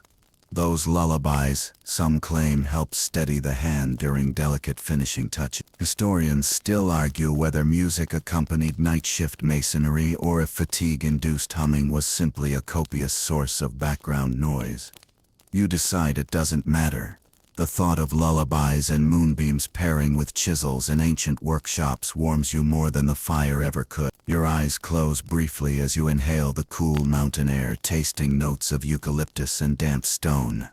In that hush, you feel connected to centuries of nocturnal artisans whose hands shaped walls under celestial guidance. You imagine their tools gleaming faintly: hammerstones, chisels, and wooden templates, each instrument becoming an extension of their will under the gentle watch of the moon. When you open your eyes, the clouds have parted, revealing a constellation directly overhead. You tilt your head as if listening for a reply to your silent question: did you guide our hands tonight? The wall before you remains still yet luminous, its joints so precise they seem to have been carved by moonlight itself. Whether that's a testament to Inca ingenuity, ritual devotion, or merely the result of practical adaptation, you can't decide. And that uncertainty is perfectly comforting. You step away from the wall feeling both weightless and grounded, carried by moonbeams, anchored by stone. The night path back to camp is lit softly by scattered lanterns, but your mind lingers in this moonlit workshop. You tuck the image of the glowing seam into your memory, knowing it will drift through your dreams tonight, guiding you gently toward a restful sleep.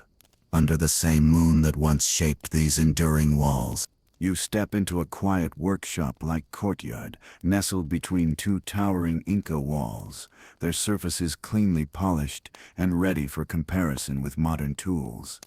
In your hands, you cradle a slim metal ruler and a digital caliper, gadgets that glow softly against the ancient rock. You position the ruler along a seam, marveling at how the millimeter marks vanish against the stone's perfect fit. Mainstream engineers confirm that today's laser-guided instruments struggle to match the Inca's tactile precision, often reporting tolerances of 0.5 millimeter where these walls hold seams so tight you can't slip a carbon fiber blade between them. Historians still argue whether that precision arose from formal measurement systems or intuitive mastery honed over generations. You lay the caliper gently against a massive block's face and let the instrument's jaws close. The reading stabilizes at 0.3 millimeters of variation over the stone's entire flat surface. Astonishing for hand-carved granite. Fringe theorists whisper that the Incas possessed specialized stone dividers, secret devices passed down in hushed family lineages, capable of transferring measurements with uncanny accuracy. Mainstream archaeologists counter that stone dividers remain undocumented and that the Incas likely used simple sighting rods, knotted cords, and water levels. Yet when you try holding a length of wet cord against the wall, the tiny water-filled sag helps highlight even finer dips than your caliper reveals. You probably won't survive attempting to carve granite with a copper-tipped chisel. But you can imagine those ancient masons leaning in close, breath-held chisel, poised like a conductor's baton. Experimental archaeologists have tried replicating Inca chisels, tempering bronze ores, and shaping wooden handles according to ethno-historic accounts. Their replicas can approximate tool marks, but fail to achieve the same smooth finish without hours of additional polishing. Historians still argue whether the Incas supplemented their chisels with harder stone tools, diorite pounders for rough shaping and finer hand stones for smoothing, or if they simply polished endlessly, day after patient day. You wander toward a polished niche, where a modern laser scanner sits on a tripod. its red beam sweeping across the granite in quiet pulses. The scan produces a digital mesh that, when overlaid on a computer model of a perfectly flat plane, reveals deviations of up to 1 millimeter on average.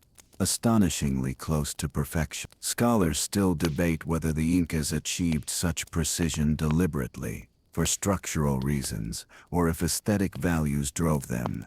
Maybe they simply admired flawless surfaces, as a reflection of cosmic order. You peer at your screen, noting a tiny bump you hadn't felt with the caliper, proof that even our most advanced gadgets struggle to detect imperfections, the way the human eye and hand once did. A soft breeze drifts through, carrying the faint scent of burning eucalyptus from a distant fire pit where engineers rehearse carving techniques.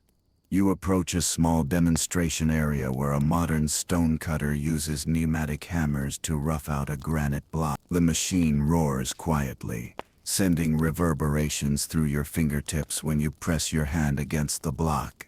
You watch chips fly at high speed, marveling at how efficiently the machine works compared to the rhythmic tap-tap of hammerstones you imagined in earlier sections. Yet when the cutter switches to diamond-tipped blades for smoothing, you notice micro-chatter marks, tiny vibrations etched into the stone that no Inca hand left behind. Historians still argue whether those chatters indicate a trade-off between speed and finish, a compromise the Incas wouldn't tolerate. You glance at a polished granite table where an Inca-style chisel and wooden mallet lie beside a modern rotary grinder and a belt sander. Placing your hands on the ancient chisel's handle, you feel its heft and balance, the natural grain of the wood warming under your palm. You lift the grinder's cold metal body next and notice how its vibration buzzes through your fingertips, demanding a firmer grip and triggering micro-adjustments in your wrist. You imagine the zen-like concentration of Inca masons chiseling slowly, listening for tonal feedback as each tap coaxed the stone closer to its ideal form. Whether masons used sonic checks remains up for debate. Some say they tapped stones like musical instruments, others dismiss that as romantic speculation, but your ears tingle at the thought of chisels singing through rock. Stepping back, you consider the sheer size of those ancient blocks. A modern crane would handle them easily, but the Incas moved 30-ton stones using manpower, ropes, and earthen ramps. Today, even with hydraulic jacks, engineers struggle to position blocks with sub-centimeter accuracy without specialized chin. You walk to a demonstration block set on a series of narrow wooden rollers. 2 guide ropes looped around the stone allow you to feel how tension and release translate into movement. You pull gently, and the block glides forward with a soft groan of wood on wood. This simple system achieves remarkable control. No sudden jumps, no risk of cracking the stone, yet fringe accounts credit Inca spiritual chance as integral to the process, soothing the stones into place. Mainstream scholars note there's no record of chants in Spanish chronicles, yet the idea of a calm workforce humming in unison feels profoundly human. You cross to a display comparing Inca ramps recreations built of earth and timber with modern steel gantry. The ramps ascend at a gentle 6-degree incline, just enough to reduce friction without consuming excessive material. Modern engineers calculate that a 6-degree ramp requires 9.5 times the horizontal length of the wall's height, an unwieldy footprint by today's standard. Yet the ramps proved practical in the Andes, where labor was plentiful and wood scarce. Historians still debate whether the Incas deliberately optimized ramp angles through trial and error, or if they learned ideal proportions from earlier culture. You trace the incline with your eyes, imagining workers hauling stones upward in patient procession. As you linger, you spot a group of local artisans carving a small andesite sample with replica Inca tools. Their motions are deliberate, a tap here, a rasp there, sanded edges brushed with water between steps. You notice they pause frequently, resting tools on stone slabs, and stepping back to view their progress from arm's length. an intuitive quality control method echoed in modern woodworking. Scholars still argue whether Inca masons employed such visual surveys systematically, or if your own woodworking habits influence this interpretation. Regardless, the parallels between ancient and modern craft tickle your mind. Across centuries, humans share the desire to measure, test, and step back. A sudden flourish of wind dislodges a few cherry blossoms from a nearby ornamental tree, scattering delicate petals over the workshop floor. The pink blooms contrast vividly against gray granite and steel shavings alike. You catch a petal on your fingertip and press it gently against a stone face, the smooth surface preserving its outline in subtle desiccation. It's a quirky tidbit. Some believe travelers once left offerings of flowers in Inca stone joints, symbolizing gratitude to the earth. Historians still argue whether these floral interments occurred or if they're a modern romanticization. But the image of petals, nestled in granite seams, feels like a tender gesture bridging past and present. You step forward to a polished demonstration slab, where someone has inscribed a coordinate grid in chalk. Using a modern total station laser, an engineer marks reference points with millimeter precision. When you compare that to the Inca grid you traced in Section 2, you realize humanity's fundamental drive to map and measure has endured, whether with knotted cords or infrared beams. Historians still argue whether the Incas developed an empirical surveying tradition parallel to ours, or if their methods were purely artisanal, guided by apprenticeship and keen eyes. Feeling the day's warmth on your back, you lean against an ancient block, letting the smooth stone cradle your shoulder. You reflect on the contrast. Today's machines offer speed and brute power, yet leave behind traces of their presence: vibrations, chatter marks, leftover lubricants. The Incas, by contrast, shaped stone so patiently that their walls seem to have grown from the earth itself, without scars or echoes of violence. Whether that difference stems from technology, philosophy, or both remains a matter of scholarly sparring. But right now you sense the enduring lesson. True mastery can lie not in the most advanced tools but in the most attentive hands. You step away from the demonstration, the workshop tools fading into memory, and carry with you the soft assurance that precision requires patience, whether chiseled by copper or calibrated by laser. As you leave the courtyard, you imagine the ghostly silhouettes of ancient masons trading tools for modern students, teaching them that the best instrument is often the one you wield with care, curiosity, and a steady heart. You step into a quiet courtyard, where the dawn light filters through narrow gaps in towering stone walls, illuminating a small circular niche set flush into the living rock. Here, local legend whispers of the Inca stone whisperers, master masons reputed to coax massive blocks into place, not with brute force but with gentle words, quiet songs, or the soft cadence of ritual chants. As you approach, you feel as if the stones themselves are listening, their cool surfaces eager to respond to the hush of your steps. Mainstream historians still argue whether any form of vocal ritual played a role in Inca construction, but the notion of whispering walls evokes a soothing union between human voice and inert rock. You imagine a slender figure wrapped in woven alpaca cloaks, kneeling before a monolithic block at sunrise. In one hand they hold a simple charango, a small lute-like instrument, while the other rests lightly on the stone's edge. With barely audible strums, they intone a melody of praise to Pachamama, the Earth Mother, believing that the stone in turn would soften its resistance, sliding gently into place. Fringe accounts claim that these songs were passed down in secret family lineages, each mason learning specific verses tied to his clan's quarry. Mainstream scholars caution that no colonial chronicler documented such performances.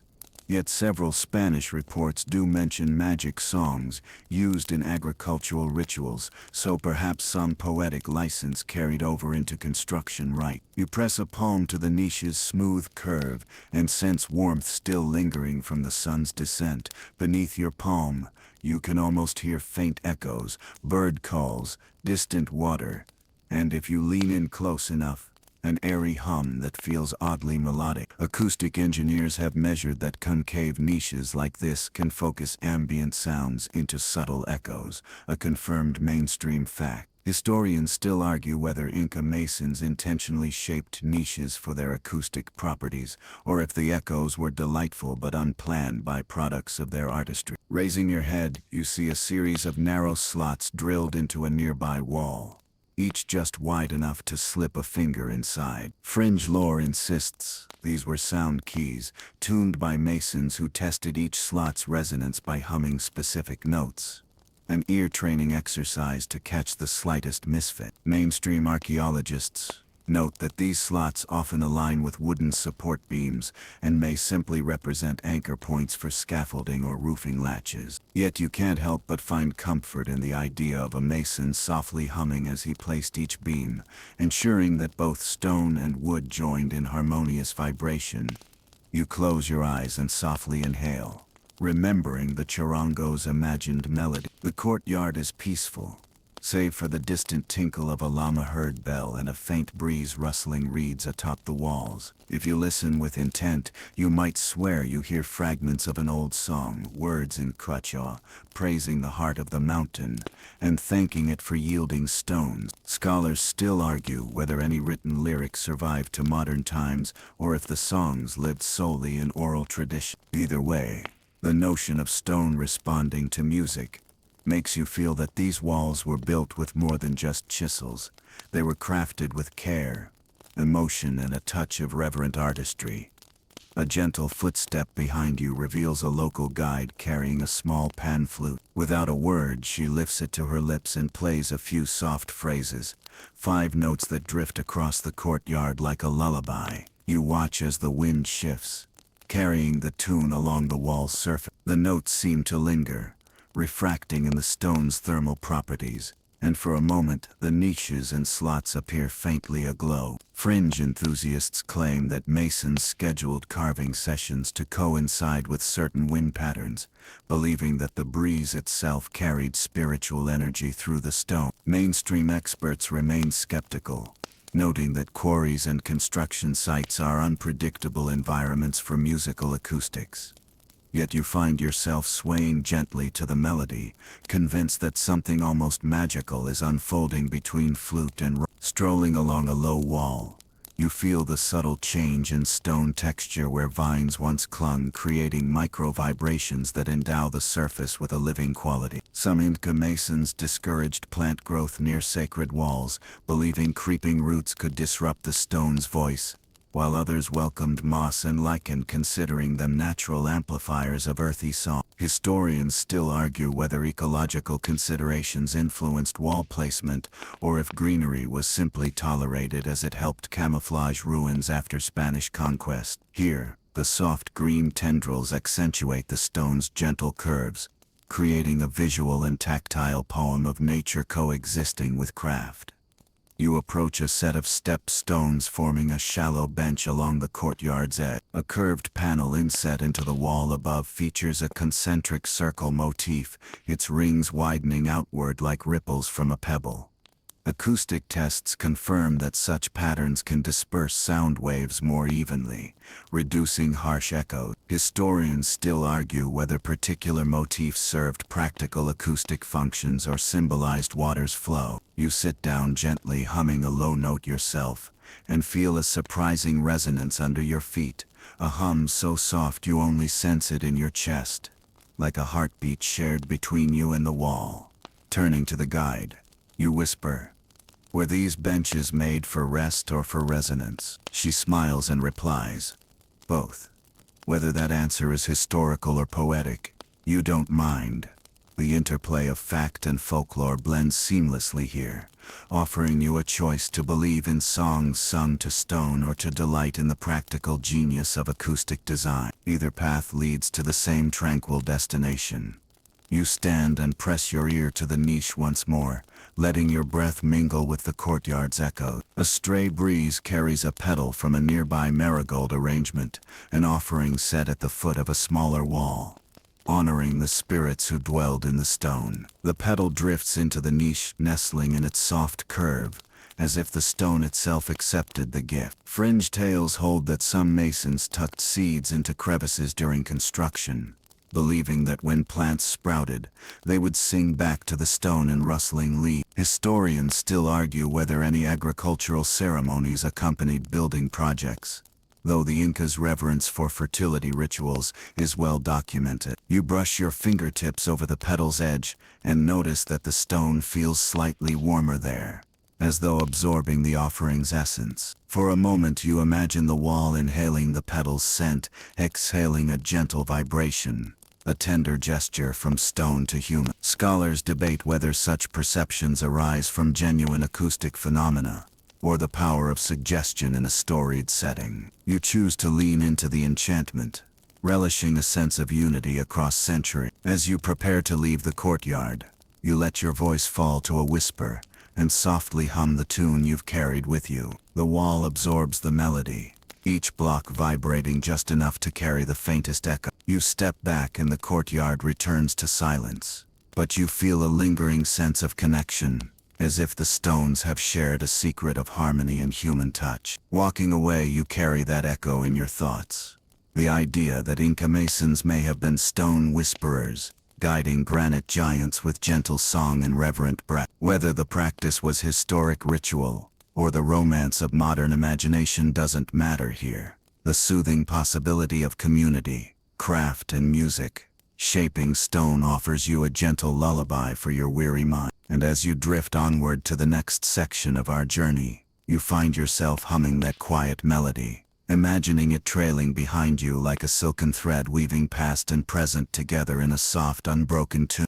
You awaken before dawn, the air's chill reminding you of the high-altitude realm you're in, and you make your way to a secluded courtyard nestled between two imposing Inca walls. The stones here, thick and solid, have been absorbing the day's heat and are now releasing it slowly, wrapping the cool morning air in a gentle warmth. You press your hand against one massive block and feel the subtle ebb and flow of temperature, warm in its core, cool at its edges like the slow pulse of a living heart. Mainstream researchers confirm that thick granite and andesite walls act as thermal mass, absorbing heat during daylight and radiating it at night, helping maintain comfortable indoor temperatures even at altitudes above 7,000 feet. Historians still argue whether this thermal behavior was an intentional design feature or a fortunate byproduct of available materials and construction techniques. Stepping onto a broad stone bench carved directly from the same wall, you settle in and notice how the stones under your thighs hold a gentle heat, nearly imperceptible, but profoundly soothing. You recall that Andean nights can dip below freezing, yet inside Inca structures the temperature remains a steady 55 degrees, enough to stave off frostbite without heavy bedding. Fringe accounts whisper that Inca engineers intentionally selected specific quarry sites based on the stone's mineral composition, choosing rocks with higher quartz content for courtyards intended for evening gatherings. Mainstream geologists note that mineral variation does affect thermal conductivity, but no conclusive survey has mapped stone sourcing by thermal properties alone. Still, the idea of masons testing chunks of rock for warmth feels both whimsical and strangely plausible. As dawn light filters through narrow slits above, you watch sunlight stroking the wall's surface. It starts at one end and gradually travels across the stones, like a silent cue for the day's ritual. Mainstream astronomers confirm that the Incas understood solar angles well enough to orient doors and windows for optimal light and heat at key times of year. Historians still argue whether nighttime warmth retention drove those orientations, or if religious festivals timed to sunrise took precedent. Either way, you feel the comfort of that design, daylight reaching only where it's needed, while the rest of the courtyard remains shaded and cool until the sun climbs higher. A faint aroma of coca tea drifts from a small brazier in the courtyard's center, and you sip a steaming cup, savoring its mild bitterness. The warmth spreads through your chest, complementing the stone's residual heat as though you and the walls share a silent conversation. A quirky tidbit suggests that Inca nobility mixed powdered mica into hot beverages during cold nights, believing the shimmering flakes infused energy into both drinker and dwelling. Scholars still argue whether mica was truly used in culinary contexts. No chemical residue has been conclusively identified in ancient vessels, but the image of glittering tea seems perfectly fitting for a civilization that adored luminous gold artifacts. You lean back against the wall, closing your eyes while listening to the soft murmur of wind weaving through distant rocks. The warmth radiating through the stone bench cradles you, like a gentle embrace after a long climb. Mainstream studies of Inca dwellings indicate interior walls maintained a nearly constant temperature variance of less than 5 of Fae between midday highs and pre-dawn lows, remarkable for uninsulated structure. Historians still argue whether this consistency was prized for everyday comfort or strategically exploited for ritual spaces where temperature stability symbolized cosmic balance. Whatever the reasoning, you feel unhurried and secure, as though wrapped in the earth's own blanket. Opening your eyes, you notice a thin band of frost lingering on a low ledge that never saw sunlight even at noon. The contrast between that crisp frost and the sun-warmed stones above feels like a natural yin and yang, day and night held in perfect equilibrium. You imagine Inca priests performing nightly rites here, laying offerings on shaded ledges where frost formed, then retrieving them at first light, when offerings and earth shared warmth. Fringe folklore claims those frost-lined shelves were used to preserve delicate food offerings for morning ceremonies. A primitive refrigerator of sorts. Mainstream archaeologists haven't found direct evidence of frozen offerings, but they agree that the Incas ingeniously used microclimates to store perishables, from roots in cold caves to cha in shaded niches. A pair of small hummingbirds flits past, settling on a nearby shrub. Their rapid wing beats create a soft hum that blends with the thermal whisper of the stones. You recall that hummingbirds thrived at altitudes around Machu Picchu, feeding on tubular flowers carved into rock alcoves. Some guides say the flowers were deliberately planted in shade-cooled pockets against stone walls, ensuring nectar stayed fresh longer in the cool air. Historians still argue whether those alcoves were planting sites or simply petroglyphs stylized as floral motif. Either way, you feel the presence of living things adding life to the cool, warm interplay of stone and air. Turning your gaze to a nearby doorway, you spot frost patterns on its lower sill, delicate fern-like crystals formed overnight. The sill's slight inward slope prevented frost from spreading into the interior, guiding ice crystals to form borders that melted with morning sun. Mainstream architects marvel at this passive frost management, noting similar design tactics in cold climate vernacular buildings worldwide. Historians still argue whether the Incas learned such techniques independently or adopted them from earlier Andean cultures like the Tiwanaku. You gently trace a frost outline with your fingertip, feeling the cold edge dissolve into warmth. Above the doorway, a narrow lintel frames the sky's pale dawn glow.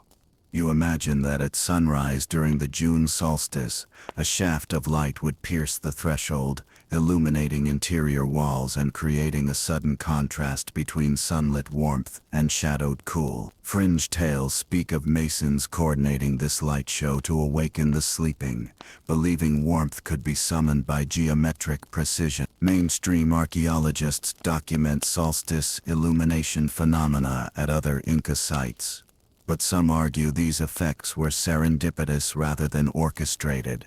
Watching the dawn glow, you can't help but feel it was intentional.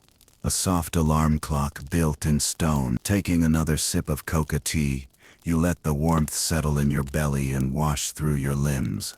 The stones under your feet feel like a living hearth, maintaining a gentle heat that soothes your muscles and slows your thought. You think of Inca families gathering in these courtyards on chilly mornings, sharing quiet conversations and hot beverages while walls radiated comforting warmth. Historians still argue whether communal living spaces were prioritized for thermal comfort or for social cohesion, but either explanation underscores the integral role of temperature in daily life. You stand and stretch, stepping onto a sunlit patch of courtyard floor. Immediately, The stones underfoot shift from cool to pleasantly warm, an involuntary foot massage courtesy of Inca thermal design. Some fringe enthusiasts claim the Incas practiced stone foot therapy, walking barefoot in designated warm spots to promote circulation. Mainstream medical anthropologists find no direct evidence of such rituals but note that Andean cultures used hot springs therapeutically, indicating an understanding of heat's healing property. You roll your feet over the stones, feeling each temperature transition, and smile at the idea of a 1,000-year-old spa treatment beneath your soles. A soft breeze picks up fallen leaves, sending them swirling across the courtyard. You let one drift to the warm bench and watch as it cradles itself in a shallow niche, warming imperceptibly before succumbing to the morning sun. It's a small moment, leaf meeting stone, cold meeting warmth, that captures the timeless dance of elements in these ancient walls. You inhale deeply, savoring the mingled scents of heated rock, aloe blossoms growing in cracks, and distant eucalyptus smoke. The sensory blend feels meditative, each inhalation drawing you closer to calm. Before you leave, you press your palm to the stone bench one last time and listen. There's a soft hiss, like the exhalation of heat, a thermal sigh that carries through the cool air. Historians still argue whether thermal acoustics were ever recognized by the Incas, or if this sound is simply your own heartbeat, echoing in the chamber. Either way, you let the hiss lull you, imagining walls breathing beside you as night yields to day. You step away, leaving the warm stones to greet the growing sunshine, your spine warmed and your mind quieted, carrying the memory of heat radiating from stone into the morning chill. You feel a serene contentment, a reminder that architecture like nature can nourish both body and spirit, with the soft magic of warmth and coolness intertwined. You step into a sheltered alcove, where sunlight filters through narrow cracks, illuminating a smooth stone floor, worn faintly by countless footsteps. The air here carries a whisper of dust and faint resin smoke, suggesting recent restoration work. As you crouch to examine the wall's surface, you notice tool marks so subtle they seem almost erased by time.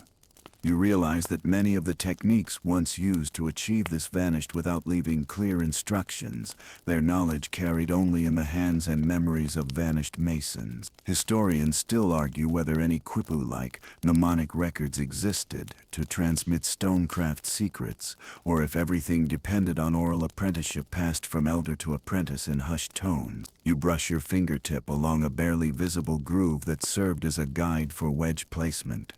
A mainstream fact, confirmed by comparisons with pre-Inca sites, where similar marks guided masons, shaping sandstone blocks. Yet here the grooves are shallower and almost indistinguishable, as if the Incas refined the method to a near-invisible art. Fringe enthusiasts speculate that these faint lines were intentionally hidden, a kind of secret code only initiates could read under specific light conditions. You smile at the notion of hidden instructions dancing just out of sight, understood only by those initiated into the Stonecutters Guild. Standing, you drift toward a low bench carved from living rock, its curved seat echoing ergonomic principles you first noticed in Machu Picchu. You perch there and reflect on how the art of fitting stones so precisely slipped from living memory after the empire's fall. Mainstream archaeologists confirm that many Inca masons perished or were dispersed during the Spanish conquest, taking their skills with them to remote villages, skills that slowly faded over generations. Historians still argue whether any formal schools of masonry persisted clandestinely, or whether the craft splintered into countless local variants, each losing the overarching unity that once defined Inca stonework. A gentle breeze carries the distant clang of a restorer's hammer as you lean your palm against the rough-hewn edge of a partially repaired block. You recall the smooth impact of modern pneumatic tools in Section 10 and compare it with the imagined tap-tap of copper chisels under torchlight. Here, though, you see a modern join line where mortar has been discreetly applied, an intentional alteration that both preserves and obscures the original dry stone art. You trace the mortar's edge and sense a quiet tension.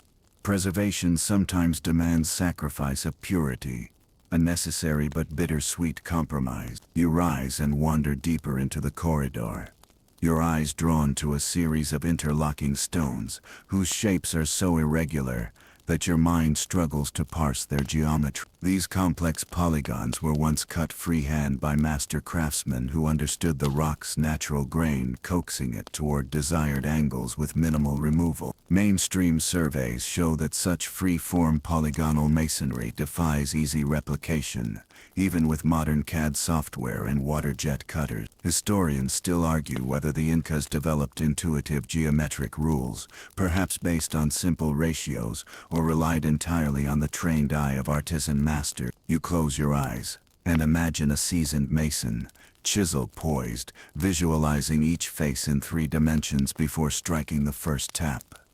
A quirky detail catches your eye, a tiny notch carved at the edge of one block, resembling a mason's signature or logo. Local lore claims that each master left a unique mark on their finest work, like artisans signing paintings. Mainstream researchers have cataloged a few recurring mark patterns, though none match consistently across different sites. Historians still argue whether these notches were intentional signatures, quality control indicators, or mere remnants of trial carvings. You let the possibility linger, picturing craftsmen proud of their unseen contributions, silent signatures hidden in stone. Drifting onward, you come upon an area where a block has been removed, revealing the raw bedrock beneath. The walls here appear unfinished, as though an army of masons paused mid-project for reasons lost to history. You crouch beside the gap and notice faint chisel patterns on the untouched face, a scribbled guideline that would have informed the next cut. Fringe tales propose that these incomplete sections were left intentionally to honor the earth and remind future builders of the work's human fragility. Mainstream scholars caution that these could simply be abandoned when supplies or labor ran short.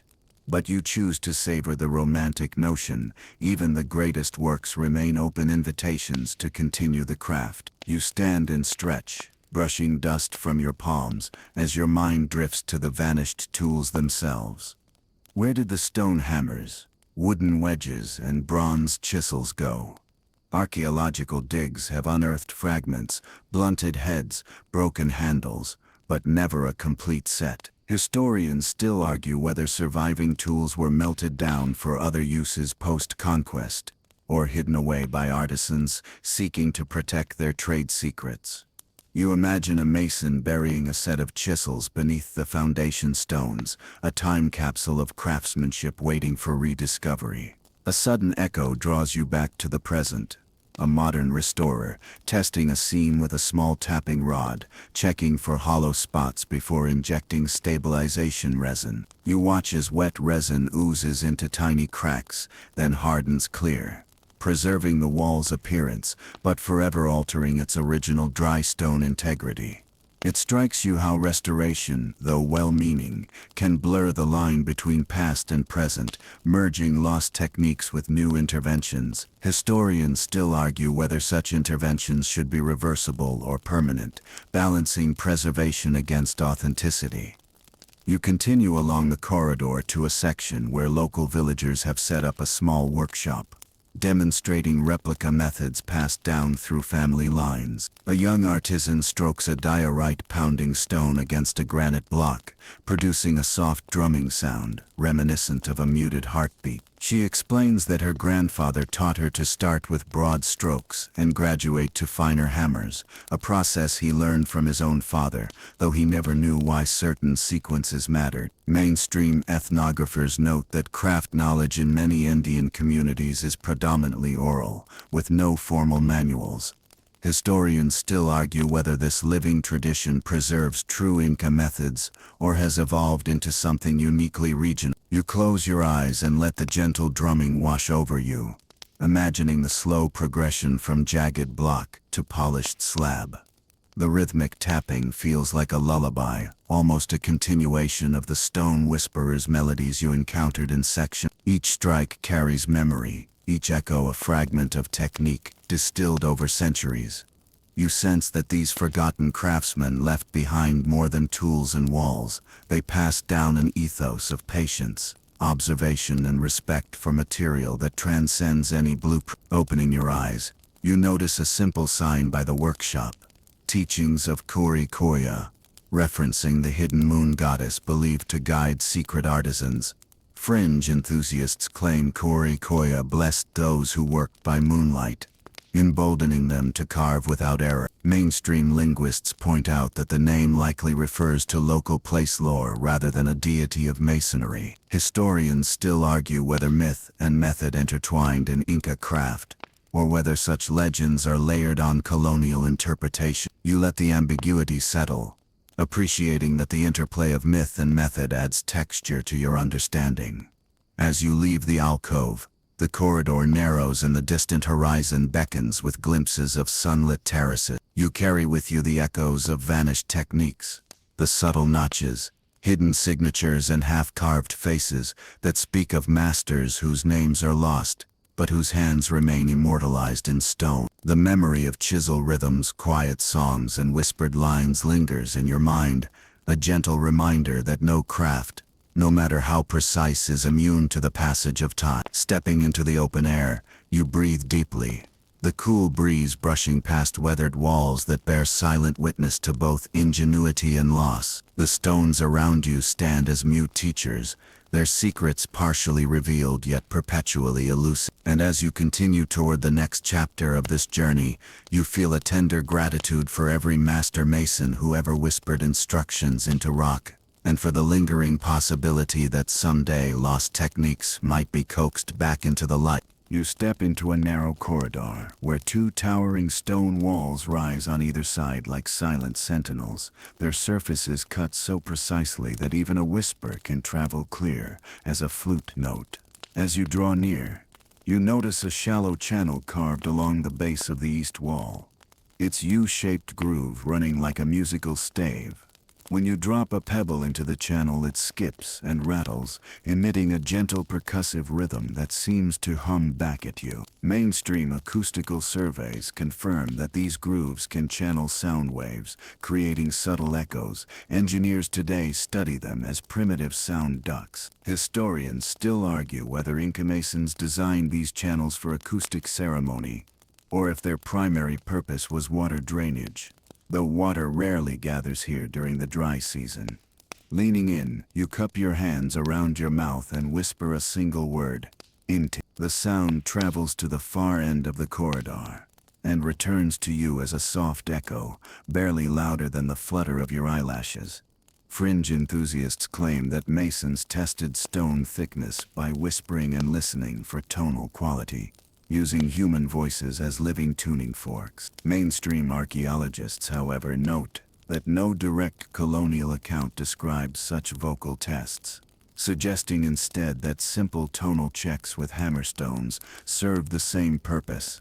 Either way, the corridor's acoustic quirk feels like a secret handshake between you and the stones. You run your finger along a series of tiny dimples on the opposite wall, hundreds of shallow circular depressions that resemble raindrop patterns frozen in rock.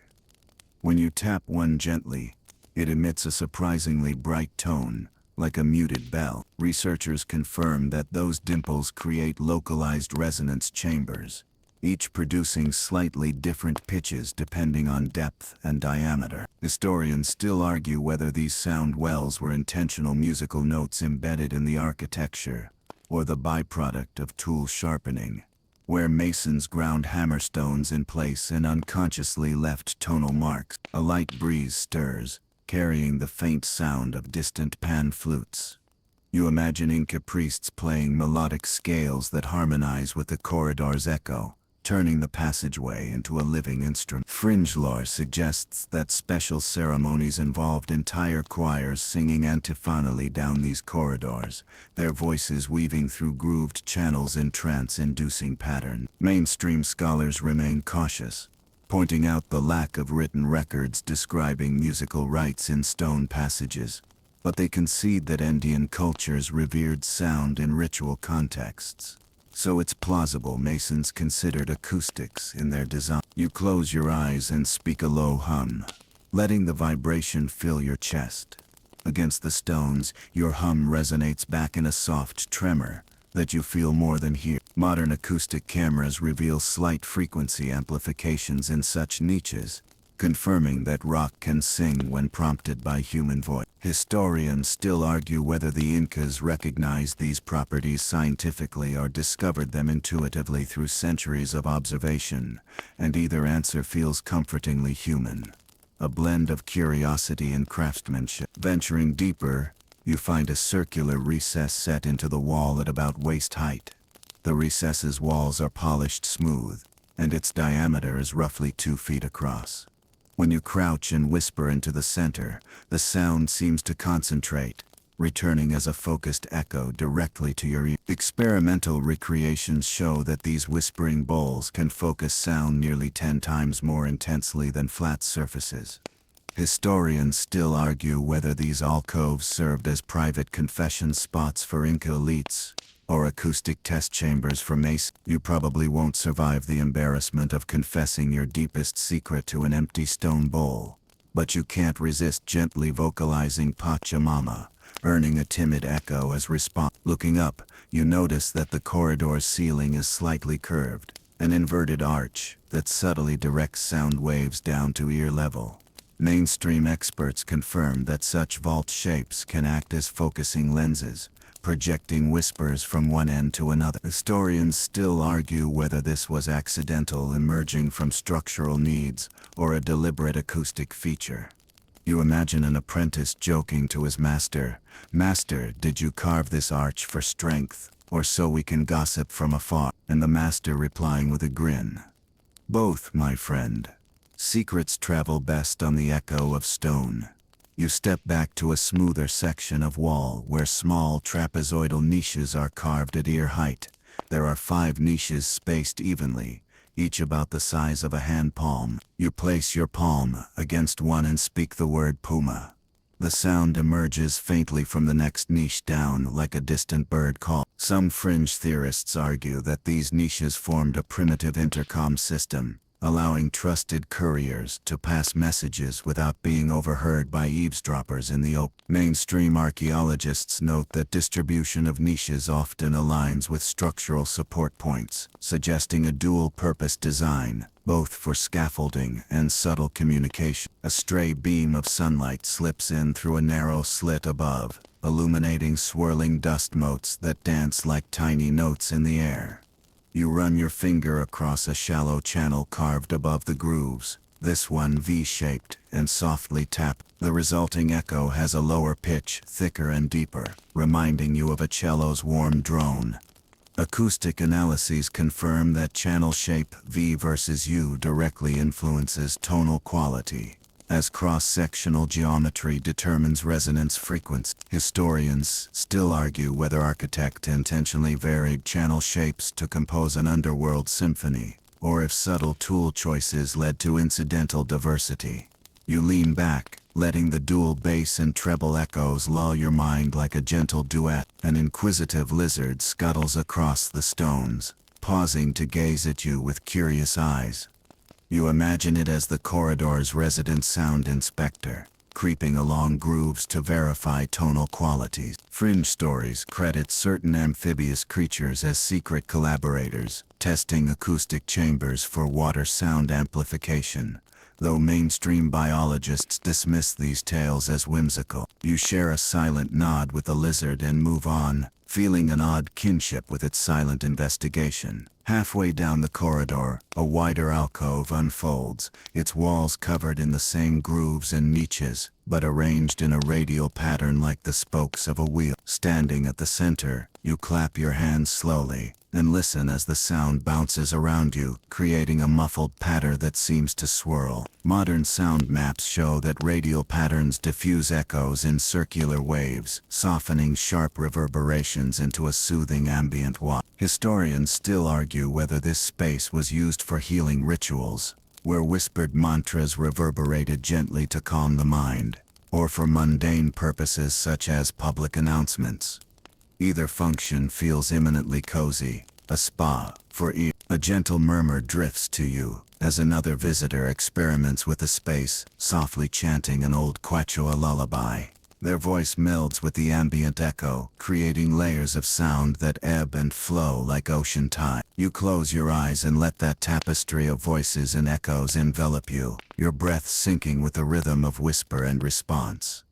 The stones here have transformed from passive structures into living participants in a gentle symphony. As you finally step out of the acoustic corridor, your ears ring with the memory of harmonized whispers and resonant echoes. You carry with you the sense that ancient masons recognized, or at least stumbled upon, the magical interplay of shape, stone, and sound. Whether they called it sacred architecture or simply enjoyed testing chisel grooves for tonal effects, they created a space that still hums in your mind. And as you drift onward, you'll find yourself leaning into quiet walls, whispering softly, and smiling at the possibility that in their silent way, the Inca stone walls continue to serenade the curious traveler.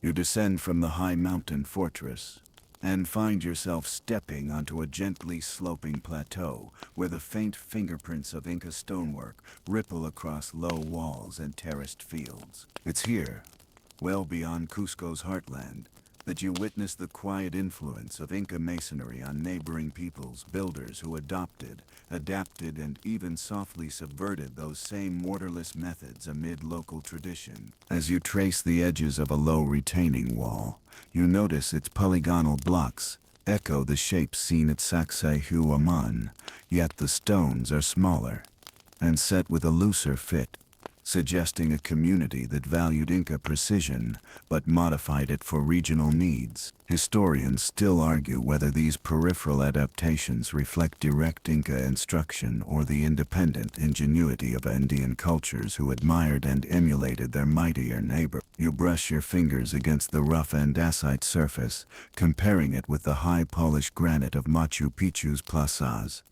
Here, the finish is less glassy, more of a honed warmth that invites tactile curiosity. Experimental archaeologists confirm that local stonemasons mixed Inca-inspired shaping techniques with their own traditions of hand-polished finishing, using river pebbles and plant oil. Fringe accounts suggest that artisans in the Chachapoyas region introduced secret botanical abrasives, pulverized orchid roots, that produced a silky sheen unmatched by mainstream methods. Scholars still argue whether those botanical powders were widespread trade goods worn thin by time or mere fanciful tales, told to soften the hard edges of rival community. Turning a corner, you encounter a small temple platform where trapezoidal niches flank a central doorway, an unmistakable Inca motif transposed into a context of smaller stones and earthbound foundation. You crouch to inspect the joint. The seam is wider than the sub-millimeter precision of Cusco's core,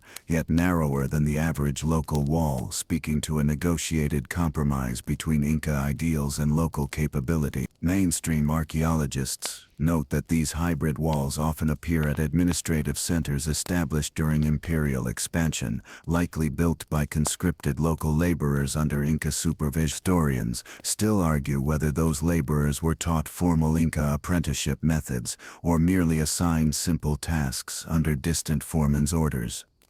A gentle breeze stirs pollen from native lupine flowers, their scent mingling with moisture. You recall the whispered legends from Section 16 that stone-moving crews left floral offerings in crevices, and you notice here a remnant of a similar practice.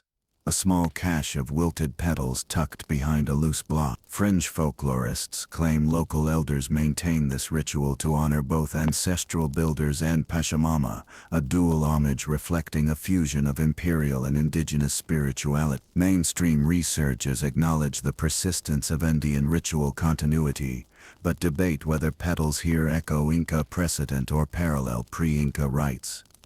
Uninterrupted by conquest, either idea feels intimately human, linking stones and spirits across time. Following a sloping terrace, you arrive at an agricultural channel lined with neatly fitted stones.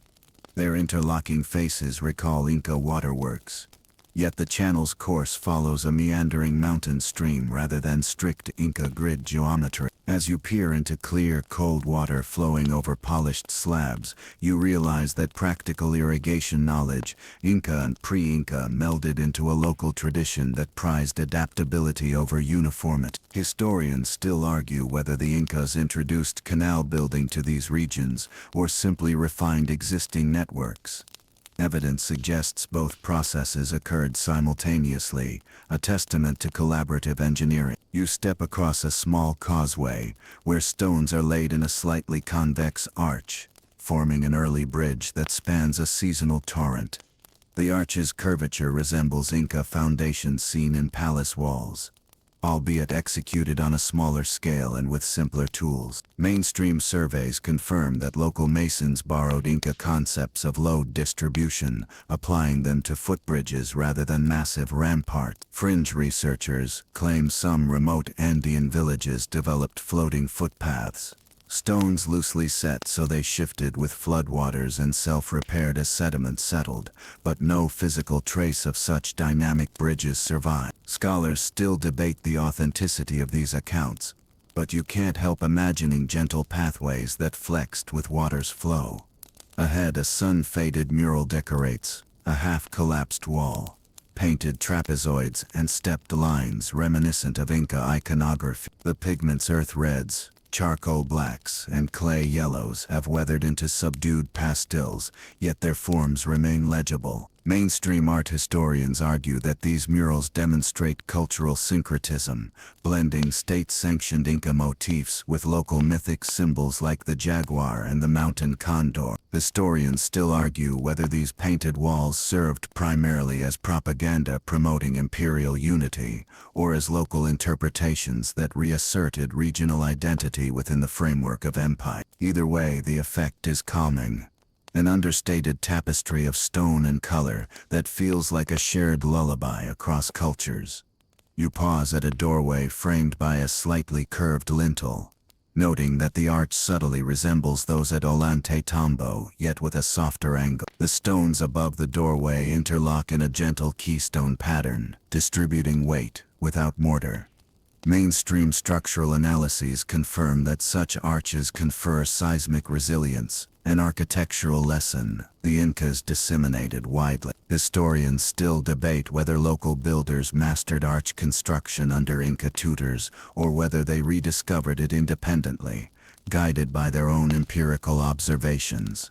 You lean your shoulder against the lintel and feel the quiet strength of centuries standing upon that simple curve. A narrow flight of stone steps leads you uphill to a small plaza, where stone benches evoke the Inca benches you sat upon earlier. Here, however, the benches are integrally carved from bedrock, their surfaces left intentionally rough to discourage slipperiness in rain. Fringe accounts credit this design choice to local rainfall patterns. Some villages even invoked thunder gods to explain sudden gusts, while mainstream climatologists point out that functional roughness improved safety on wet stone. Historians still argue whether the requirement arose from ceremonial needs, bench seating during ritual dances, or from pragmatic concerns for everyday use. You settle on one bench and run your hand over its ridged face, feeling a connection between seasonal storms and human ingenuity. Looking out over the terraced fields, you observe that the retaining walls beneath follow a gentle contour mirroring the mountain's slope. This contour-hugging style contrasts with the straight-line terraces of the Sacred Valley, suggesting a local adaptation favoring harmony with topography. Mainstream agronomists note that curved terraces reduce soil erosion and improve water distribution, a technique employed long before and after Inca rule. Historians still argue whether the Incas mandated straight terraces for administrative visibility or allowed local variations like these to flourish. Either way, the fields look restful, patchworks of green and brown that cradle the valley in measured step. A soft melody drifts up from the village below, a pan flute and hand drum played in unhurried rhythm. You recall the stone whisperers and acoustic corridors of earlier sections, and wonder if this music once accompanied masonry workshops here as well. Fringe traditions say that rhythmic music synchronized work crews, enhancing both morale and precision. Mainstream ethnomusicologists confirm that Andean labor songs often match task tempos, serving as both distraction and unifying. You close your eyes, letting the flute's gentle tones blend with the plateau's stones, a sensory echo of building and breathing working in unison. As you stand, you hear the faint scrape of a mason's mallet in the next compound, a modern artisan maintaining a restored wall. The sound travels clearly across the courtyard, evidence that Inca-inspired designs still carry sound efficiently, even in ruins. You follow the sound and find an elder craftsman shaping a replacement block, his hands steady, his movements unhurried. He pauses to listen, tapping the stone and nodding before continuing. You realize that Inca precision lives on here, not only in static walls, but in the living tradition of masons who keep the craft alive. Historians still argue whether this modern lineage represents unbroken continuity or a revived art, but the gentle click of hammer against stone speaks for itself. You step back and survey the plateau one last time. Scattered temples, canals, terraces, and plazas, all bearing the soft imprint of Inca techniques woven into local pattern. The influence is neither overwhelming nor absent. It's a subtle conversation between cultures that chose to share knowledge and create together. You close your eyes and feel the plateau's pulse, a rhythm born of stone fitting together, fields rising in steps, and human hands shaping both. Whether that influence stemmed from imperial decree or collaborative curiosity, it has left you with a sense of calm unity, as if every borrowed block and curved contour whispers the same lesson. Gentle precision transcends boundaries, lulling all who tread these stones into a peaceful reverie. You step out from the shadowed alcoves and ascending terraces into the gentle hush of twilight, the Andean peaks glowing with the last blush of sunset. The stones around you, polished, weathered, mortarless, they stand in silent testimony to hands long gone, to crafts refined and whispers carried through centuries. Your steps fall soft on the packed earth pathway, each footstep a gentle punctuation in a story that never truly ends. These walls, these enduring echoes of Inca mastery, continue to cradle your wandering mind in their quiet embrace. As you wander among polished blocks and interlocking polygons, you reflect on every sight and sound you've encountered. The precision of millimeter-perfect seams, the playful echoes in acoustic corridors, the gentle hum of thermal resonance, and the soft interplay of light and shadow during solstice ceremonies. Each mystery you unraveled bore a dual nature, practical engineering and whispered myth melding science and spirit in seamless harmony. You probably won't survive a day trying to trowel mortar your way to this level of perfection. But you carry here a deeper lesson. True techniques endure not merely through tools or texts, but through human devotion to craft. You pause at a low terrace wall, hand resting on 17-foot-long blocks that curve gently like a sleeping puma.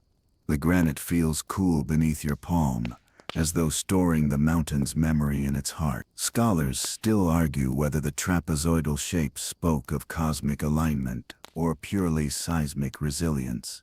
Yet standing here, those debates dissolve into a larger echo, a reverent dialogue between humanity and Earth that transcends academic nuance. The wall isn't simply a static barrier, it's a living archive, its seams and notches holding stories of apprentice and master, of laughter shared during long carving sessions, of hushed chants at dawn's first light. Gazing west, you note the profile of one final marker, a solitary stone jutting like a sentinel against the sky.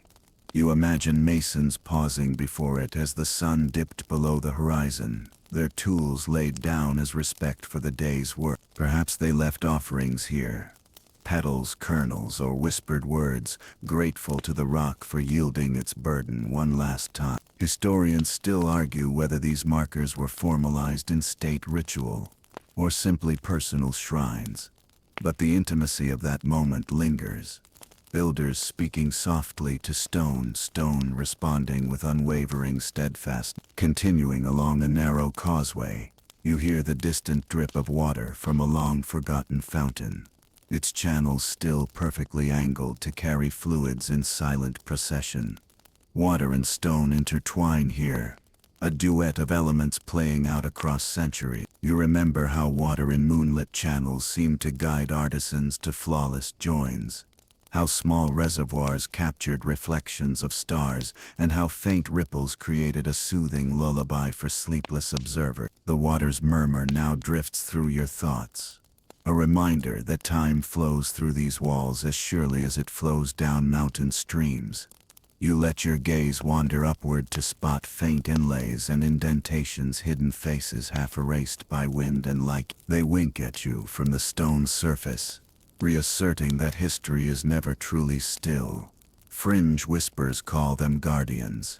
Mainstream voices say they're pareidolia, yet the shapes endure regardless of origin, inviting you to imagine a subtle smile etched in rock. In that playful ambiguity, the walls speak to your curiosity, urging you to ask questions and accept that some answers may remain comfortably out of reach.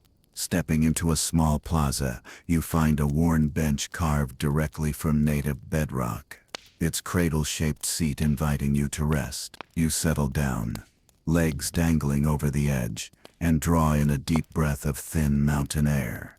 Around you, the remaining light softens every edge and seam, and the stones begin to glow faintly, no longer hard and forbidding, but warm companions easing your mind into contemplative calm. You muse on how these same seats once hosted Inca elders, Spanish chroniclers, modern archaeologists, and countless travelers like yourself, all seeking understanding, comfort, and perhaps a gentle door to dreams. Your mind drifts to the debates you've encountered, whether masons used star maps in quipu form, whether sonic tests guided perfection, whether chance coaxed stones into place. You realize that the richness of these mysteries lies not in definitive proof, but in the shared quest to connect with creators who left no manual, no blueprint, only the silent elegance of fitted rock. In the absence of certainty, you find freedom to believe in silent oaths whispered to mountain spirits, or to trust in empirical mastery honed by patient hands, or both. The walls hold each possibility in their steady embrace. As night descends fully, the first stars appear above, mirrored by quartz flecks, glinting in the stone. You lean forward, placing your palm against the cool surface, and listen, not for words but for the weight of years settling into the earth. In that stillness you sense a gentle pulse, a resonance born of collective labor and human wonder. You almost feel the faint heartbeat of centuries echoing back to you, an affirmation that these walls are more than relics. They are living guides, inviting you to rest within history's hub. Rising slowly, you take one final turn along the stone path, each step measured and soft. Lanterns flicker behind you, but you carry within a quiet glow the memory of precision, poetry, and possibility carved in granite. The walls recede into darkness, but their presence remains etched in your mind, a gentle lull that will accompany you beyond these heights and into the realm of dreams. Wind down, the evening air cools as darkness settles, and you feel your breath lengthen, your shoulders soft. Picture the stones, now indistinct silhouettes against a velvet sky, cradling both mountain and mind in timeless stillness. The hush of lichen and moss cushions each step, and the air whispers the faintest echo of chisels and chants longs. In this moment you are both witness and participant, your mind a gentle vessel collecting the echo of ancient hands at repose. Let your thoughts drift like slow-moving clouds over terraced fields, carried by a breeze that has wafted unmapped paths for centuries. Inhale the memory of sun-warmed granite. Exhale any lingering tension. Allow the tapestry of light and shadow to soften every corner of your awareness, painting the edges of your mind with restful lavender dusk. Each memory of hidden faces, echoing grooves, and resonant niches unfolds like a delicate origami of wonder, folding away the day's concerns. There is no need to solve every mystery, no urgency to untangle each seam. Instead, surrender to the quiet poetry of stone and sky in harmony. Feel the stoic support of those enduring walls anchoring your thoughts, guiding them toward gentle oblivion. Embrace the calm that arises when craftsmanship meets curiosity, when history becomes the softest of lullaby. As your eyelids grow heavy, let the final rhythm of stone and starlight carry you over the threshold between wakefulness and dreams. Know that even in sleep, the memory of Inca walls, masterpieces of precision, patience, and poetic mystery, will stand guard over your rest. Good night.